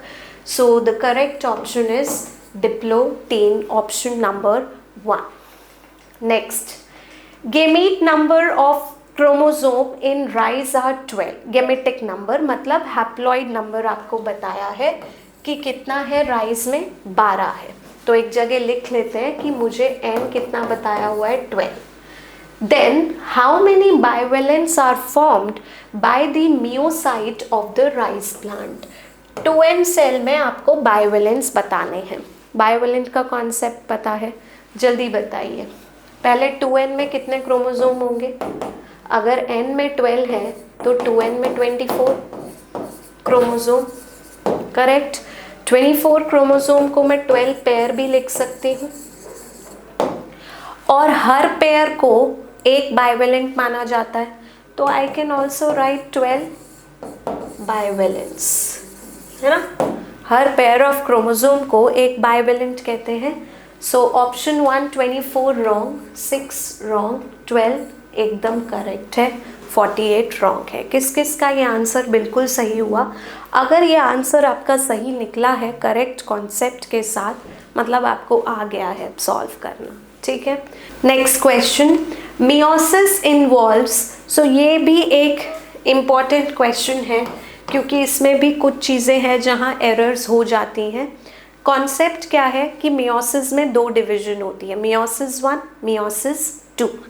Because by the end of meiosis 1, the sister chromatids, each of which represent one molecule of DNA, वो separate नहीं होते हैं, इसलिए मियोसिस 1 से पहले तो डीएनए रेप्लिकेशन होगा, पर मियोसिस 1 के बाद या मियोसिस 2 से पहले जो रेस्टिंग फेज अगर आया, जिसे इंटरकाइनेसिस कहते हैं, 2 डिवीजन के बीच का, उसमें डीएनए रेप्लिकेशन नहीं हो सकता, क्योंकि already there are 2 threads of DNA, right. तो डीएनए रेप्लिकेशन एक बार है, पर न्यूक्लियर डिवीजन 2 बार, एक मियोसिस 1 में कैरियोकाइनेसिस, एक मियोसिस 2 में, फिर मियोसिस 1 के एंड में भी साइटोकाइनेसिस, मियोसिस 2 के भी एंड में cytokinesis. So 2 nuclear division, 1 DNA replication and 2 times the cytokinesis occur.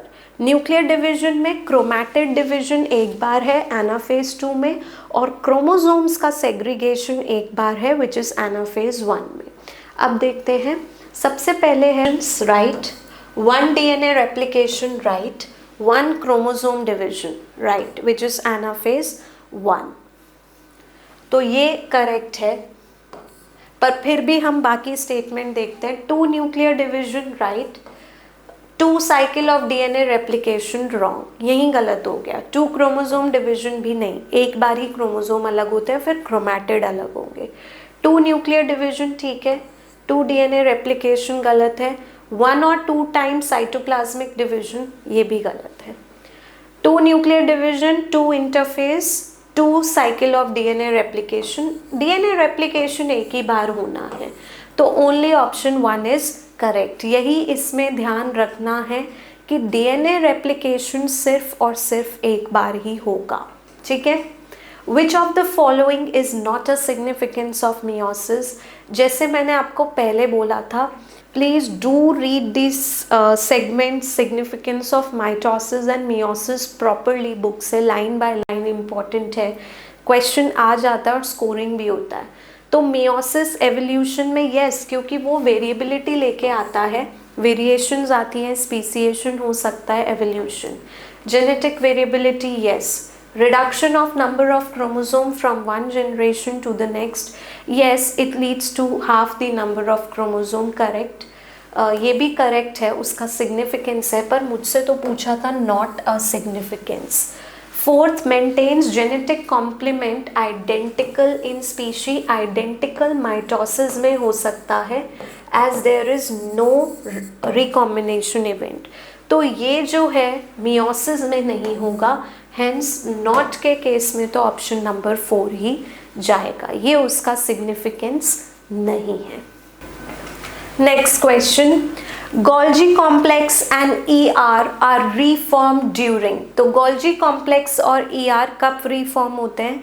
Bye the end of karyokinesis which is in the telophase. Telophase में जो क्रोमैटिड सेपरेट हुए which are now called future cell chromosome, वो decondense करेंगे, nuclear membrane, ER, Golgi, everything will reappear, so the correct answer is the telophase, ठीक है।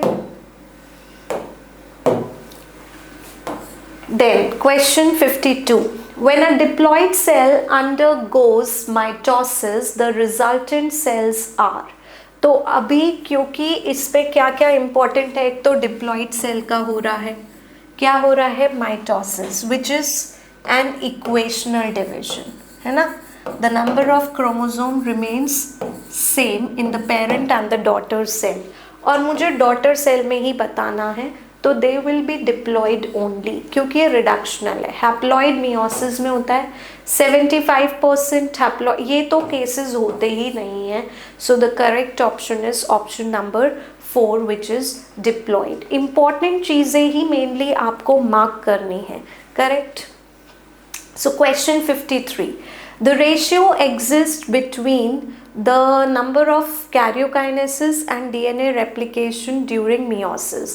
तो meiosis के दौरान, क्योंकि मियोसिस जो है वो मियोसिस 1 और 2 का है, इसमें आपको नंबर ऑफ कैरियोकाइनेसिस और डीएनए रेप्लिकेशन, रिमेंबर मियोसिस में 2 कैरियोकाइनेसिस होते हैं, यानी 2 न्यूक्लियर डिवीजन, ये आप लिस्ट बना लो कहीं पर, 2 साइटोकाइनेसिस होंगे,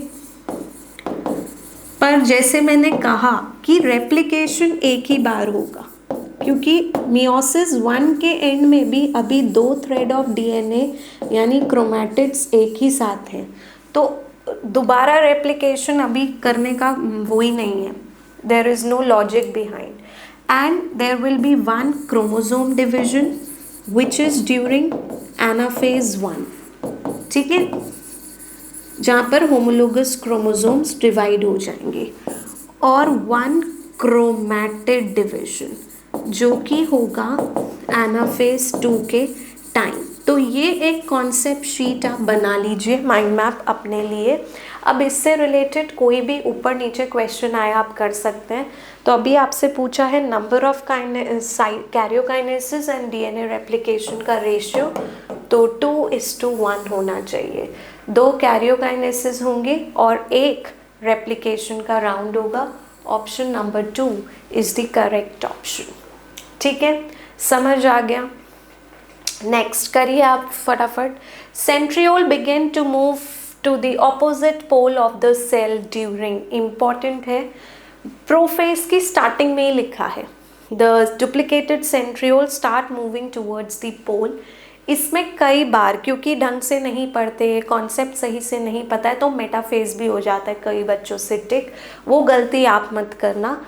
प्रोफेज में ही जो डुप्लीकेटेड सेंट्रियोल होते हैं they start moving towards the opposite pole. मैंने आपको एक जिफ भी दिखाया था अपने वीडियो में, तो इसलिए मैं बोल रही हूँ जिन्होंने वीडियो नहीं देखा है पहले वो देख लो, समझ लो सारे concept. So the correct option will B prophase. ठीक है, अगर ये सारे आप ध्यान से कर रहे हैं तो आपको ऑलमोस्ट चैप्टर प्रिपेयर हो गया, every practice is now done, है ना। The ratio of doubling of chromatids, division of centromere, doubling of DNA content per each mitotic और meiotic cell cycle respectively आपको बताना है। तो सबसे पहले ratio of doubling of chromatids, okay, division of centromere, ठीक है, माइटोसिस और मियोसिस दोनों के लिए। Pause it and do it yourself, उसके बाद आप मेरी वीडियो रिज्यूम करेंगे to find out the answer. आपको हर एक इवेंट का माइटोसिस और मियोसिस कंपेयर करना है। तो सबसे पहले डबलिंग ऑफ क्रोमैटिड्स, क्रोमैटिड्स की डबलिंग चाहे माइटोसिस हो या मियोसिस हो एक ही बार होती है ना, क्योंकि दोनों में रेप्लिकेशन तो एक ही बार हो रहा है, तो 1 by 1 ही आएगा। नेक्स्ट है डिविजन ऑफ सेंट्रोमियर। माइटोसिस में सेंट्रोमियर डिवाइड होता है एनाफेज में एक बार, और मियोसिस में भी सेंट्रोमियर एक ही बार डिवाइड होता है ड्यूरिंग एनाफेज 2, तो वो भी 1 by 1 होगा। फिर उसके बाद बताना है डबलिंग ऑफ डीएनए कंटेंट, कितनी बार डीएनए जो है डुप्लीकेट होगा। माइटोसिस में एक बार और मियोसिस में भी एक बार, तो करेक्ट ऑप्शन आएगा 1:1:1 for all the events with respect to mitosis and meiosis. It will be 1:1:1, so correct option will be option number 2. किस किस का ये गलत हुआ? अगर आपका ये गलत हुआ है तो अब आपको समझ में आया या नहीं? अगर नहीं आया है तो मुझे बताइए, I let you know in the comment section itself कि क्या जो भी आपका रिलेटेड क्वेरी होगा। For those who have done it properly, great. Next, the sequential order of mitotic cell cycle. So mitosis का order आपको बताना है। सबसे पहले आएगा आपका the interphase, correct? और interphase शुरू होगा G1 से, फिर S, फिर G2, then there will be M phase जिसमें प्रोफेज, मेटाफेज, एनाफेज, टीलोफेज होगा। और अगर एग्जिट कर रहे हो तो G0 में। पहला वाला देखूं, ये तो S से ही शुरू है, तो ऐसे ही गलत हो गया, ठीक है। Second G0, G1, S, G2 and M phase, ये ठीक है। थर्ड भी देख लेते हैं, G2 से शुरू हुआ है, शुरू ही गलत हो रहा है ये, prophase, metaphase, anaphase, so this is correct, but then ये माइटोटिक सेल साइकिल नहीं है, ये खाली जो है आपका it is showing the karyokinesis, और वो भी पूरा नहीं है, टीलोफेज नहीं है. So the correct option is option number 2. ठीक है, करेक्ट सीक्वेंस ये है. Then next is question 57. The number of chromosomes present in G0 and G2 phase of cell cycle respectively is. तो फॉर एग्जाम्पल आप एक diploid cell ले लेते हैं, उसमें G2 और G0 में, मेरी अगर आपने वीडियो देखी है, ऐसे क्वेश्चंस को सॉल्व करने के लिए मैंने एक बहुत अच्छी टेबल आपको बनवाई थी कि जब भी क्रोमोसोम के किस स्टेज, सेल साइकिल के किस स्टेज पर कितने क्रोमोसोम, कितने डीएनए आए, वो टेबल में सब पुट करते जाओ. सो अगेन आई एम सेइंग, जिन्होंने वीडियो नहीं देखा है, मैं लिंक डिस्क्रिप्शन बॉक्स में दे रही हूँ. Please see that video to solve such type of questions. जो स्मार्टियंस है, जिन्होंने देखा है, मेरे बताने से पहले आपका आंसर आना चाहिए.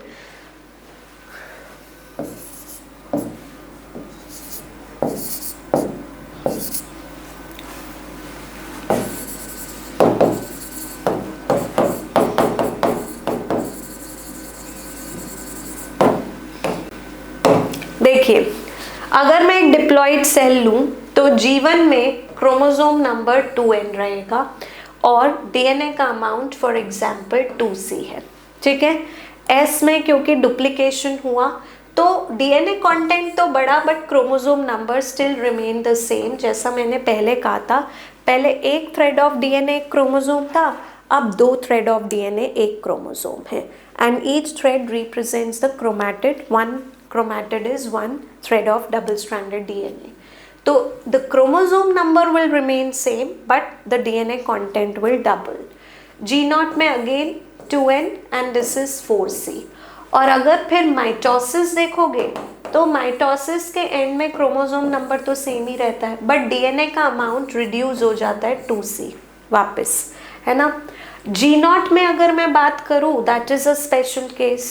G0 में तो कुछ हुआ ही नहीं, तो अगर सेल में 2n क्रोमोसोम है तो आज भी 2n है, और 2C थे तो आज भी डीएनए का अमाउंट 2C है, रेप्लिकेशन नहीं होगा.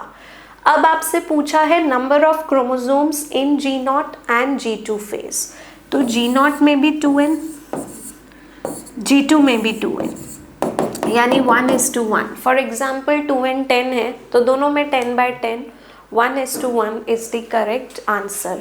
जिनको ये टेबल नहीं पता थी, बना लीजिए, ये डायरेक्टली इसी में ही वैल्यूज पुट करके सारे आंसर्स आ जाएंगे. ठीक है, और अगर स्मार्टियंस ने सही किया है then good, I am proud of you कि आपको ये ऐसे क्वेश्चन सॉल्व करने आ गए हैं. नेक्स्ट क्वेश्चन देखते हैं, question 58. The ratio of chromatid टेट्राड्स and number of chromatids in each tetrad. ये हमने अभी किया है, एक तरीके से रिपीट ही हो गया है. तो क्रोमैटिड टेट्राड अगर एक है तो उसमें कितने क्रोमैटिड्स हैं, 4 है, तो 1/4 इज द करेक्ट ऑप्शन. ये हमने पीछे भी सॉल्व किया था. देन क्वेश्चन 59, फटाफट सॉल्व कीजिए. अब ये आपको आना चाहिए. The ratio of chromosomes and chromatid present in S phase and the metaphase respectively. कुछ नहीं दिया है तो डिप्लॉयड सेल से ही शुरू कीजिए. S phase में क्रोमोसोम नंबर 2n रहेगा. क्रोमैटिड कितने हो जाएंगे, हर क्रोमोसोम के पास 2 क्रोमैटिड है ना. और मेटाफेज में भी क्रोमोसोम नंबर कितना है, 2n. तो क्रोमैटिड भी कितने हैं, 2. तो it is 2/2 which is again 1/1 हमारा आंसर होगा. Option number 3 the correct option. I hope कि आपने भी सही बताया है. Next, so before I do you should do it, जल्दी करिए. Number of bivalents chromatid tetrads, DNA molecule and DNA strands present in pachytene phase of meiocyte, यानी यहाँ दिया है डिप्लॉयड में, of human cell and 2n of diploid number is 46 या 23 pair. अब ये इंफॉर्मेशन आपको दी है, फटाफट ये सारे वैल्यूज़ निकालिए। So pause it and let me know फटाफट आपका क्या आंसर आ रहा है। So if you have done it, now let's see आपने सही किया या नहीं किया। बहुत ध्यान से पढ़ना है, हिंट्स ये सब मिल गई थी। आपको बताना है number of bivalent. I have told you हर एक pair of homologous chromosome is 1 bivalent. तो बाइवेलेंट मेरे पास कितने हो गए? 23 बाइवेलेंट्स। ठीक है। हाउ मैनी टेट्रैड्स, क्योंकि एक बाइवेलेंट को एक टेट्रैड भी बोला जाता है, तो 23 टेट्रैड हो गए बेटा। कितने DNA molecules? Now 1 tetrad consists of 1 homologous pair and each chromosome is made up of 2 sister chromatid, यानी हर क्रोमैटिड एक मॉलिक्यूल ऑफ डीएनए है। 1 chromatid is 1 molecule of double stranded DNA. ठीक है। अभी मुझसे डीएनए के मॉलिक्यूल पूछे हैं, तो अगर एक क्रोमैटिड में एक मॉलिक्यूल ऑफ डीएनए है तो एक टेट्रैड में 4 मॉलिक्यूल ऑफ डीएनए है। तो अभी मुझे आपको क्या बताना है? डीएनए मॉलिक्यूल बताने हैं मियोसाइट में। तो डीएनए मॉलिक्यूल कितने होंगे?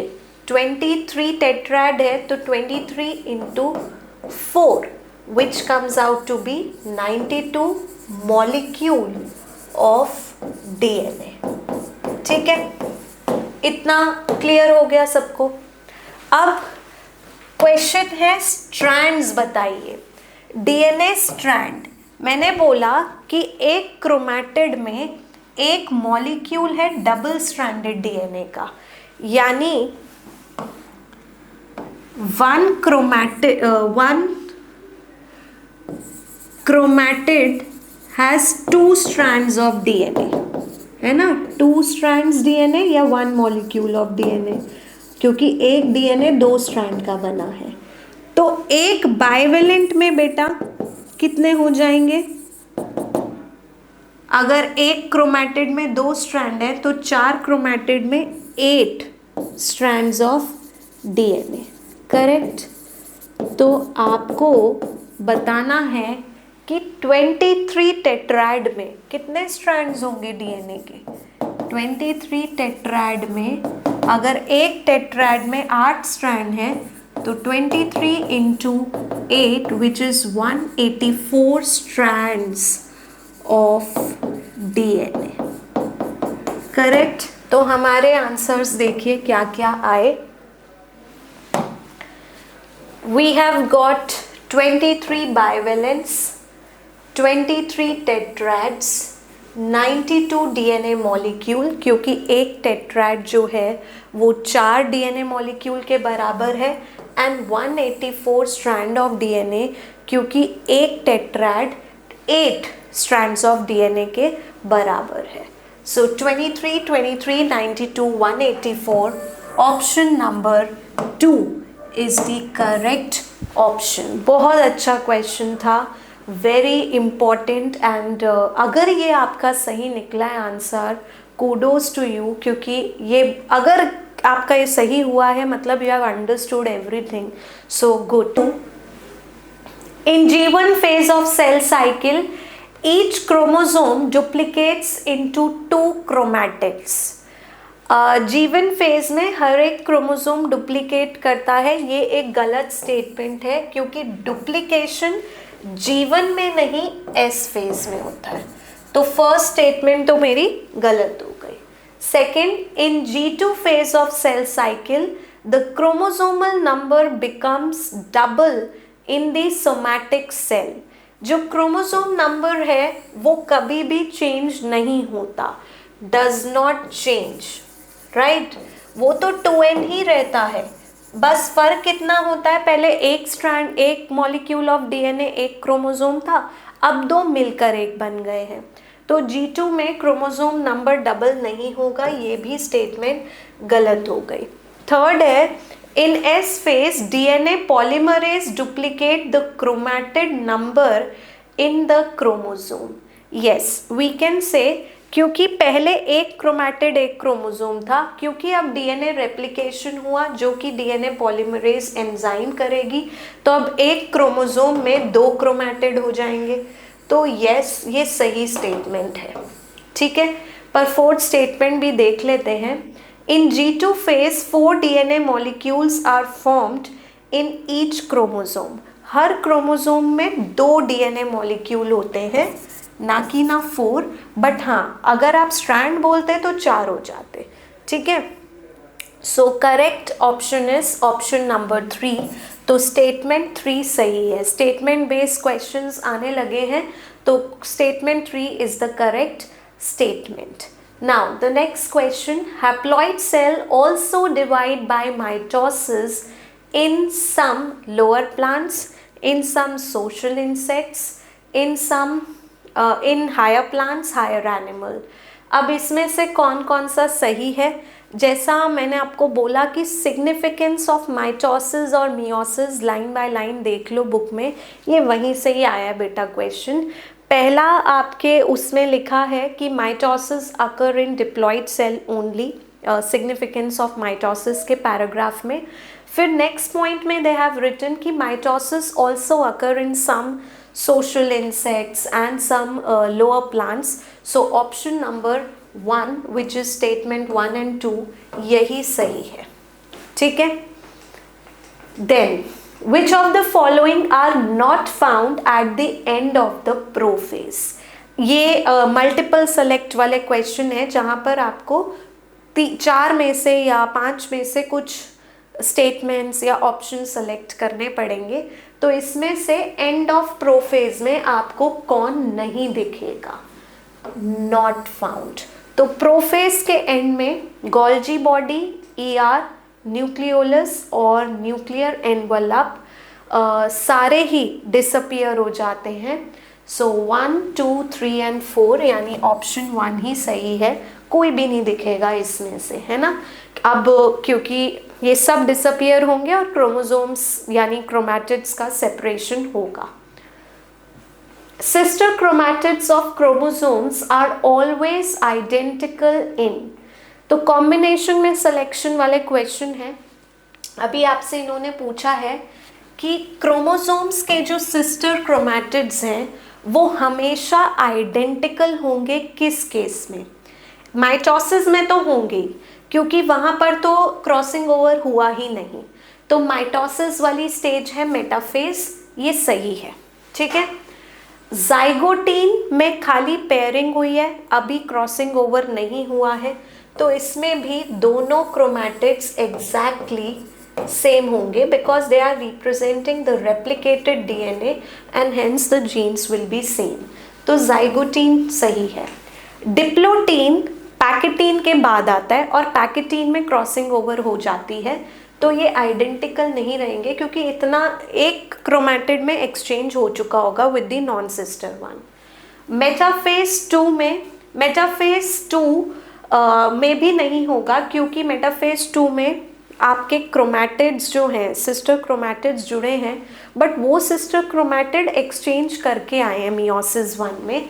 सो the correct option will B zygotene and metaphase यानी 1 and 3 which is option number 4, 1 and 3, right. समझ आया ये कैसे चल रहा है?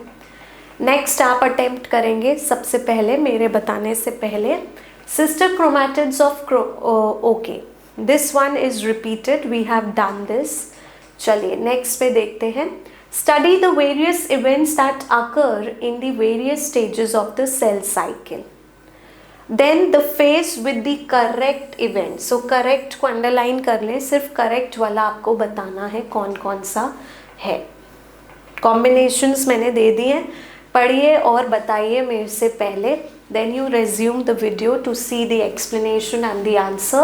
The first is in interphase synthesis phase is the longest. No, यहाँ पर synthesis phase नहीं G1 होना चाहिए था।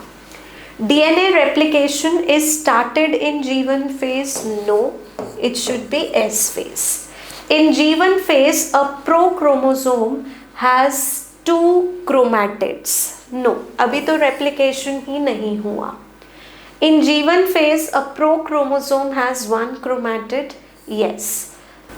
So your correct option will be only statement 4, that is option 4 is the correct one. ठीक है. Next है chromatids of chromosome transform into daughter chromosome यानी centromere division occur in. ये तो यहाँ लिख दिया, अगर नहीं लिखा होता तो आपको क्वेश्चन का लैंग्वेज समझ में आ रहा है कि क्रोमैटिड्स का डॉटर क्रोमोसोम में बदलना वो तभी हो सकता है जब क्रोमैटिड सेपरेट हो जाते हैं. कौन सी स्टेज में सेपरेट होते हैं? या तो एनाफेज 2 ऑफ मियोसिस या anaphase of mitosis. So telophase 1 गलत है, एनाफेज 1 गलत है क्योंकि उसमें होमोलोगस क्रोमोसोम सेपरेट होते हैं. Anaphase of mitosis and anaphase 2 जो हमने भूला था, तो option number 3 and 4 which is 4th वाला. ठीक है, ये भी इम्पॉर्टेंट है, लिख लेना, इम्पॉर्टेंट क्वेश्चन है, बहुत बार रिपीट होता है. Daughter cells of meiosis 1. Number 1, receive half the number of chromosome of their parent cell, have same number of chromosome, contain double the number of chromosome, receives half the number of bivalents due to disjunction. तो meiosis 1 के जो daughter cells हैं उनमें half the number of chromosome आता है. ये सही बात है क्योंकि मियोसिस 1 ही रिडक्शनल डिवीजन है. सेम नंबर मियोसिस 2 में देखने को मिलेगा. कंटेन डबल द नंबर नहीं. Receive half the number of bivalents due to disjunction, ये भी सही है. बायोवेलेंट का आधा यानी एक पेयर में से एक ही. So 1 and 4 are my correct option. इसका भी ऑप्शन नंबर 4. ठीक है. नेक्स्ट है a given chromosome of anaphase 1 differ from that of anaphase 2 in this respect. तो आप मुझे ये बताइए कि anaphase 1 और anaphase 2 के क्रोमोसोम में क्या डिफरेंस है. लेंथ यानी degree of condensation, number of chromatid, shape, amount of DNA. So basically difference तो क्रोमैटिड के नंबर और अमाउंट ऑफ डीएनए में ही रहेगा. एनाफेज 1 में हर एक क्रोमोसोम के पास अभी भी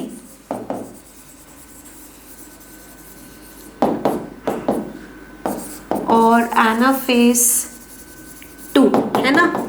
1 में तो अभी भी सबके पास 2 क्रोमैटिड है, जबकि एनाफेज 2 में क्रोमैटिड सेपरेट हो गए हैं तो 1 क्रोमैटिड. ठीक है. अमाउंट ऑफ डीएनए, यहाँ पर अमाउंट ऑफ डीएनए अभी 2C है, यहाँ C होगा. So it should be 2 and 4 which is option 3, combination 2 and 4. बाकी तो दोनों सेम ही रहेंगे. Which of the following occur only once during whole process of meiosis. बहुत बार मैंने अब इसी उसमें बता दिया है. डीएनए रेप्लिकेशन सिर्फ एक बार होता है, तो we have made that chart also. ये तो आपको फटाफट आ जाना चाहिए. ऑप्शन 4 है. अच्छा, और भी मुझे, ठीक है, जल्दबाजी नहीं करनी, सारे देखने हैं. कंडेंसिएशन ऑफ क्रोमोसोम्स वो 2 बार होता है. मियोसिस 1 में भी होगा, मियोसिस 2 में भी होगा. डिवीजन ऑफ सेंट्रोमियर 1 बार होगा, सिर्फ एनाफेज 2 में, है ना. तो ये movement of chromosomes to the pole ये भी 1 बार होगा. और DNA replication. So again I have 2 and 4. So option number 4 is the correct one. 72 question करिए फटाफट. माइटोसिस अकर इन, ये भी इम्पॉर्टेंट है, इसको इम्पॉर्टेंट मार्क कर लेना. बताइए माइटोसिस कहाँ कहाँ होता है. हैप्लॉइड वेजिटेटिव सेल्स में, यस, वहाँ माइटोसिस ही होगा, मियोसिस हो ही नहीं सकता. डिप्लॉइड वेजिटेटिव सेल में, yes, they can undergo mitosis growth के लिए. हैप्लॉइड रिप्रोडक्टिव सेल, अगर कोई रिप्रोडक्टिव सेल पहले से ही हैप्लॉइड है तो वहाँ मियोसिस होगा ही नहीं। और कितना आधा करोगे, जिसमें हैप्लॉइड होता है सिंगल सेट ऑफ क्रोमोसोम, है ना। अगर एक ही सेट ऑफ क्रोमोसोम है ऑफ ईच टाइप तो उसमें आप हाफ कर दोगे तो इंफॉर्मेशन लॉस होगा। तो यहाँ पे भी सिर्फ क्या होने वाला है, माइटोसिस ही होने वाला है। डिप्लॉयड रिप्रोडक्टिव सेल में मियोसिस होगा, तो ये तो गलत है। 1, 2 and 3 is the correct one. So option 4। So option 4 है ना। किस किस का सही आ रहा है? आई होप सबका सही जा रहा है अब तक। इसका मतलब आपको ये आ रहे हैं क्वेश्चंस करने, right. The important events that occur in post mitotic phase of the cell cycle are. Mitosis के बाद वो पूछ रहा है कि कौन से इवेंट्स होते हैं सेल साइकिल में। तो देखिए, enlargement of cell size, yes, बाद में भी सेल साइज साइटोप्लाज्मिक इंक्रीज की वजह से बढ़ सकता है। आरएनए का सिंथेसिस बाद में होगा जब उसको चाहिए होगा सेल को कोई भी एक्सप्रेशन करवाना है, प्रोटीन सिंथेसिस भी। बट सिंथेसिस ऑफ डीएनए सिर्फ सेल साइकिल के दौरान ही हो सकता है। So 4th is wrong, otherwise 1, 2 and 3 आपका करेक्ट ऑप्शन है। So option number 3 is correct, ठीक है, करेक्ट कॉम्बिनेशंस। नेक्स्ट है metaphase is characterised by. So mitosis का मेटाफेज है, उसमें क्या क्या होता है फटाफट आप मुझे ही बताएंगे answer. Formation of bipolar spindle apparatus, 2 pole से स्पिंडल्स आएंगे, ये सही है, ठीक है। Implantation of spindle fibre to kinetochore, ये भी सही है। Orientation of chromosome on the equatorial region and formation of equatorial plate, correct, सारे क्रोमोसोम इक्वेटर पर अरेंज हो जाएंगे। Each chromosome consist of 2 DNA molecules, ये भी सही है। तो all the option are correct, यानी 1, 2, 3 and 4 कॉम्बिनेशन सारे सही हैं, करेक्ट। तो ये कॉम्बिनेशन वाले भी आपको प्रैक्टिस में करवा रही हूँ, आना चाहिए सारे ही, कहीं पे भी आपको गड़बड़ नहीं करना है, right. Anaphase is characterised by. अब एनाफेज में क्या होता है? Splitting of centromere, disjunction of the chromatids, the chromatid separate, moves towards the opposite pole, division of centromere and separation of the 2 chromatids. Centromere division होता है और chromatid separate होते हैं, बिल्कुल सही बात है। Migration of daughter chromosome towards their opposite pole कह सकते हैं, क्योंकि जो क्रोमैटिड्स हैं वो फ्यूचर सेल के क्रोमोसोम्स हैं, तो डॉटर क्रोमोसोम का माइग्रेशन। अगर लिखा होता migration of chromosome to the opposite pole तो ये गलत हो जाता, क्योंकि फिर वो होता एनाफेज 1 ऑफ मियोसिस का कैरेक्टर। पर क्योंकि वो डॉटर लिख दिया है तो करेक्ट है। Daughter chromosome another name for chromatid. The centromere of the chromosomes are facing towards the pole and their arm towards the equator, ऐसे मैंने आपको बताया था ना, सही है ये भी। Each daughter chromosome has single DNA molecule, बिल्कुल सही बात है। So 1, 2, 3 and 4 combinations are right. So option number 3 हुआ सक्सेसफुली, सारे हो रहे हैं या नहीं? Compared to the chromosome, to the number of chromosome present in the prophase, the number of chromosome is double in which of the following phase or phases? वही वाली table आप बना लीजिए, सब हो जाएगा उसमें। आपको प्रोफेज के कंपैरिजन में बताना है किस फेज में क्रोमोसोम नंबर डबल होने वाला है, ठीक है। देखो, मेटाफेज में अगर 46 क्रोमोसोम्स थे इक्वेटर पर, तो उसमें तो 46 है। प्रोफेज में भी कितने थे? 46 क्रोमोसोम, है ना। फिर ये अलाइन हो गए इक्वेटोरियल प्लेट पर। अब मैं 46 में से 2 बना के दिखा रही हूँ, ऐसे अलाइन हुए, सेंट्रोमियर डिवाइड हुआ, हर एक डॉटर क्रोमैटिड जो है वो हर एक क्रोमैटिड डॉटर क्रोमोसोम है। तो तो एनाफेज में 46 इस पोल पे जाएंगे क्रोमैटिड, 46 इधर जो फ्यूचर सेल के डॉटर क्रोमोसोम है, और सेल अभी भी वही है। तो in anaphase the number of chromosomes are 92, है ना, 92 क्रोमोसोम है which is double the 46। Telophase में इसका डीकंडेंसिएशन हो जाएगा पर होंगे तो 92 ही, तो ये भी। इंटरफेज में तो आपको किसके कंपैरिजन में बताना था, प्रोफेज के, जो इंटरफेज में वही प्रोफेज में आया है, तो यहाँ पर तो सेम ही रहेगा। तो ऑप्शन नंबर 2 एंड 3, 2 और 3 कॉम्बिनेशन 2 में, है ना, तो ऑप्शन नंबर 2 आपका करेक्ट ऑप्शन है। अच्छा क्वेश्चन था ये भी। चलिए ये वाला कीजिए फटाफट। Observe the following features related to mitotic anaphase. Identify the correct sequence from the given option. पहले तो mitotic anaphase है अंडरलाइन, उसके बाद करेक्ट सीक्वेंस बताना है, इनकरेक्ट नहीं। तो एनाफेज में डिवीजन ऑफ सेंट्रोमियर, क्रोमैटिड्स का सेग्रीगेशन, फिर क्रोमैटिड ऑपोजिट पोल्स पर जाएंगे। तो सबसे पहले सेंट्रोमियर डिवाइड होना चाहिए, फिर क्रोमैटिड्स अलग हो जाएंगे, तो second event, and then they are going to move towards the opposite pole with centromere facing the pole and the chromatids trailing behind. So it will be B, A and C, which is combination option number 2 में जा रहा है, ठीक है। चलिए next question, identify the following sales in which reduction division can occur.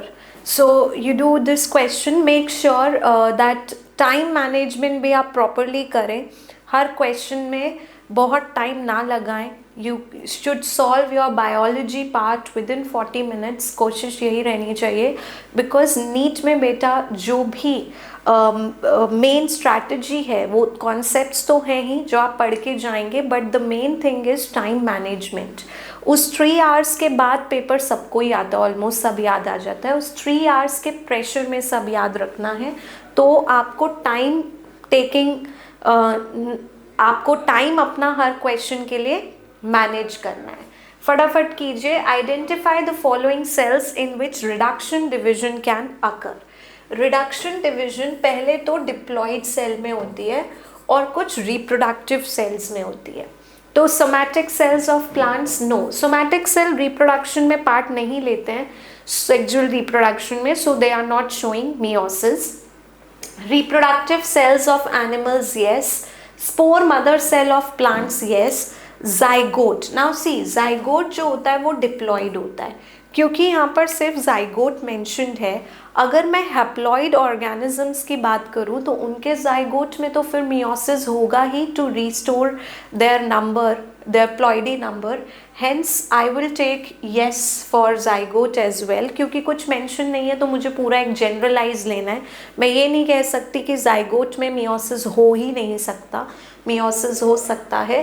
So 2, 3 and 4 should go, which is all except 1. The appropriate is all except 1. Yes, the correct option is option 3. Question 79. Study the following statement and identify the correct statement with reference to significance of mitosis. मैं आपको बार बार बोल रही हूँ, ये पढ़ लो paragraph, समझ लो बात जो बोल रही हूँ। फटाफट करिए, कौन कौन सी इसमें से सिग्निफिकेंस है माइटोसिस के। देखो, it maintains the nucleocytoplasmic ratio, yes. N/C ratio बढ़ जाता है जब सेल डिवाइड होने वाला होता है, डिवीजन की वजह से वापस से रीस्टोर हो जाता है। It helps in wound healing, yes, repair वगैरह में तो हेल्प करता ही है। It maintains genetic integrity constantly from generation to generation, yes बोल सकते हैं। It helps in reproduction of some unicellular, क्योंकि यूनिसेलुलर ऑर्गेनिज्म में रिप्रोडक्शन और ग्रोथ सिनोनिमस है, तो करेक्ट है। It helps in linear and lateral growth of the plant, ये भी सही है। So 1, 2, 3, 4, 5 all options are correct, ठीक है। जेनेटिक इंटीग्रिटी मतलब जैसा आपका डीएनए है वैसा ही वो मेंटेन्ड है, no recombination, no variations mitosis में होते ही नहीं है। गुड, नेक्स्ट करिए question 18। What, with reference to the number of chromosomes found in the myocyte, arrange the following organism in the ascending order. So next question, arrange the following events of meiosis in the correct sequence. एक तो meiosis है और correct sequence में arrange करना है। पहला है pairing of homologous chromosome, then separation of chromosomes यानी homologous chromosome, exchange of parts of non-sisters and okay, pairing होगी zygote में, ठीक है, सेपरेशन होगा एनाफेज 1 में, राइट, सबके फेजेस लिख लो सामने और फिर सीक्वेंस लगा लो। एक्सचेंज ऑफ पार्ट्स यानी रिकॉम्बिनेशन पैकेटीन में of prophase 1 and centromere division anaphase 2 में, ठीक है। तो अब मुझे अगर सीक्वेंस देखना पड़े, पहला आएगा आपका zygotene which is 1, then we will have packetine which is 2, third, then we will have anaphase 1 which is 2, and then 4th. So 1, 3, 2, 4. So option number 2 goes the right one, ठीक है। Next question, each pole of dividing cell receives same number of chromosome during. तो अगर हर एक पोल पर same number of chromosomes आ रहे हैं, anaphase में जैसे मैंने बोला क्रोमैटिड सेपरेट होते हैं सेंट्रोमियर से, तो 46 इधर 46 इधर सेम आएगा। अगर मैं ह्यूमन की लेके बात चल रही हूँ तो 46 46। एनाफेज 1 पे 23 एक पोल पे, 23 एक पोल पे। एनाफेज 2 में फिर सिस्टर क्रोमैटिड सेपरेट होते हैं यानी 23 इधर 23 इधर। टीलोफेज 1 में 46 उधर 23 इधर और 23 इधर, करेक्ट। तो यहाँ पर सभी ऑप्शन सही हैं, सभी में ही नंबर ऑफ क्रोमोसोम्स जो होंगे पोल्स पर वो सेम होंगे। 1 2 3 4, option number 4 is the correct option. I really hope कि ये वाले सारे क्वेश्चंस आपको समझ में आ रहे हैं। Next question, which of the following are not considered, not considered पहले इंपॉर्टेंट है एज इवेंट्स इन प्रोफेज 1 के। तो इसमें से कौन कौन से प्रोफेज 1 के इवेंट्स नहीं हैं। फॉर्मेशन ऑफ डायड वो मियोसिस 1 के एंड पे होगा तो ये नहीं है। Segregation of homologous chromosome anaphase 1 में होता है, ये भी नहीं है। Process of synapsis zygotene of prophase 1 में होता है, अब तो याद ही हो गया होगा तो यस।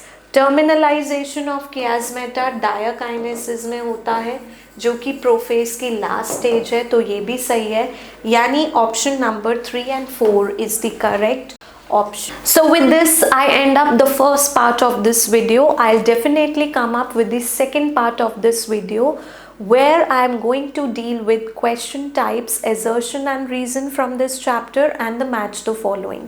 सबसे ज़्यादा जो गड़बड़ी करते हो वो assertion reasons में ही आप लोग करते हैं, I know it well. I will tell you how you need to solve assertion and reasons. I'll tell you the trick ताकि आपको गलत, आप उसमें कभी भी कोई गड़बड़ी ना करें। So till then stay tuned to our channel, not just for the biology video but for the videos of different subjects. Also I need to tell you that it is important that you manage your time well in NEET, क्योंकि NEET exam में level उतना high नहीं है जितना time management important है। सभी sections of paper को सही टाइम पे ख़त्म करना इम्पॉर्टेंट है उस 3 hours के प्रेशर को झेलना is important, because after that 3 hours everyone, each one of you know the paper, you know what is the answer, but the problem is कि उस 3 hours में आप कितनी जल्दी सारे क्वेश्चन सॉल्व कर पाते हैं, switching your mind from one subject to another and making sure कि टाइमली आप ख़त्म कर सकें। तो अपनी स्पीड पर भी ध्यान दीजिए, practice as many questions as you can. ये भी वीडियो में आप अपना देखिए कि आप हर क्वेश्चन कितने सेकेंड्स में सॉल्व कर पा रहे हैं। ओवरऑल आई ऑलवेज से कि 40 मिनट्स में आपका सेक्शन बायोलॉजी कंप्लीट हो जाना चाहिए। सो मेक श्योर कि आपका स्पीड और टाइम मैनेजमेंट अच्छे से हो जाए। Till then, stay tuned to our channel for more interesting videos of different subjects. If you really like my video, please do like, share and subscribe to our channel.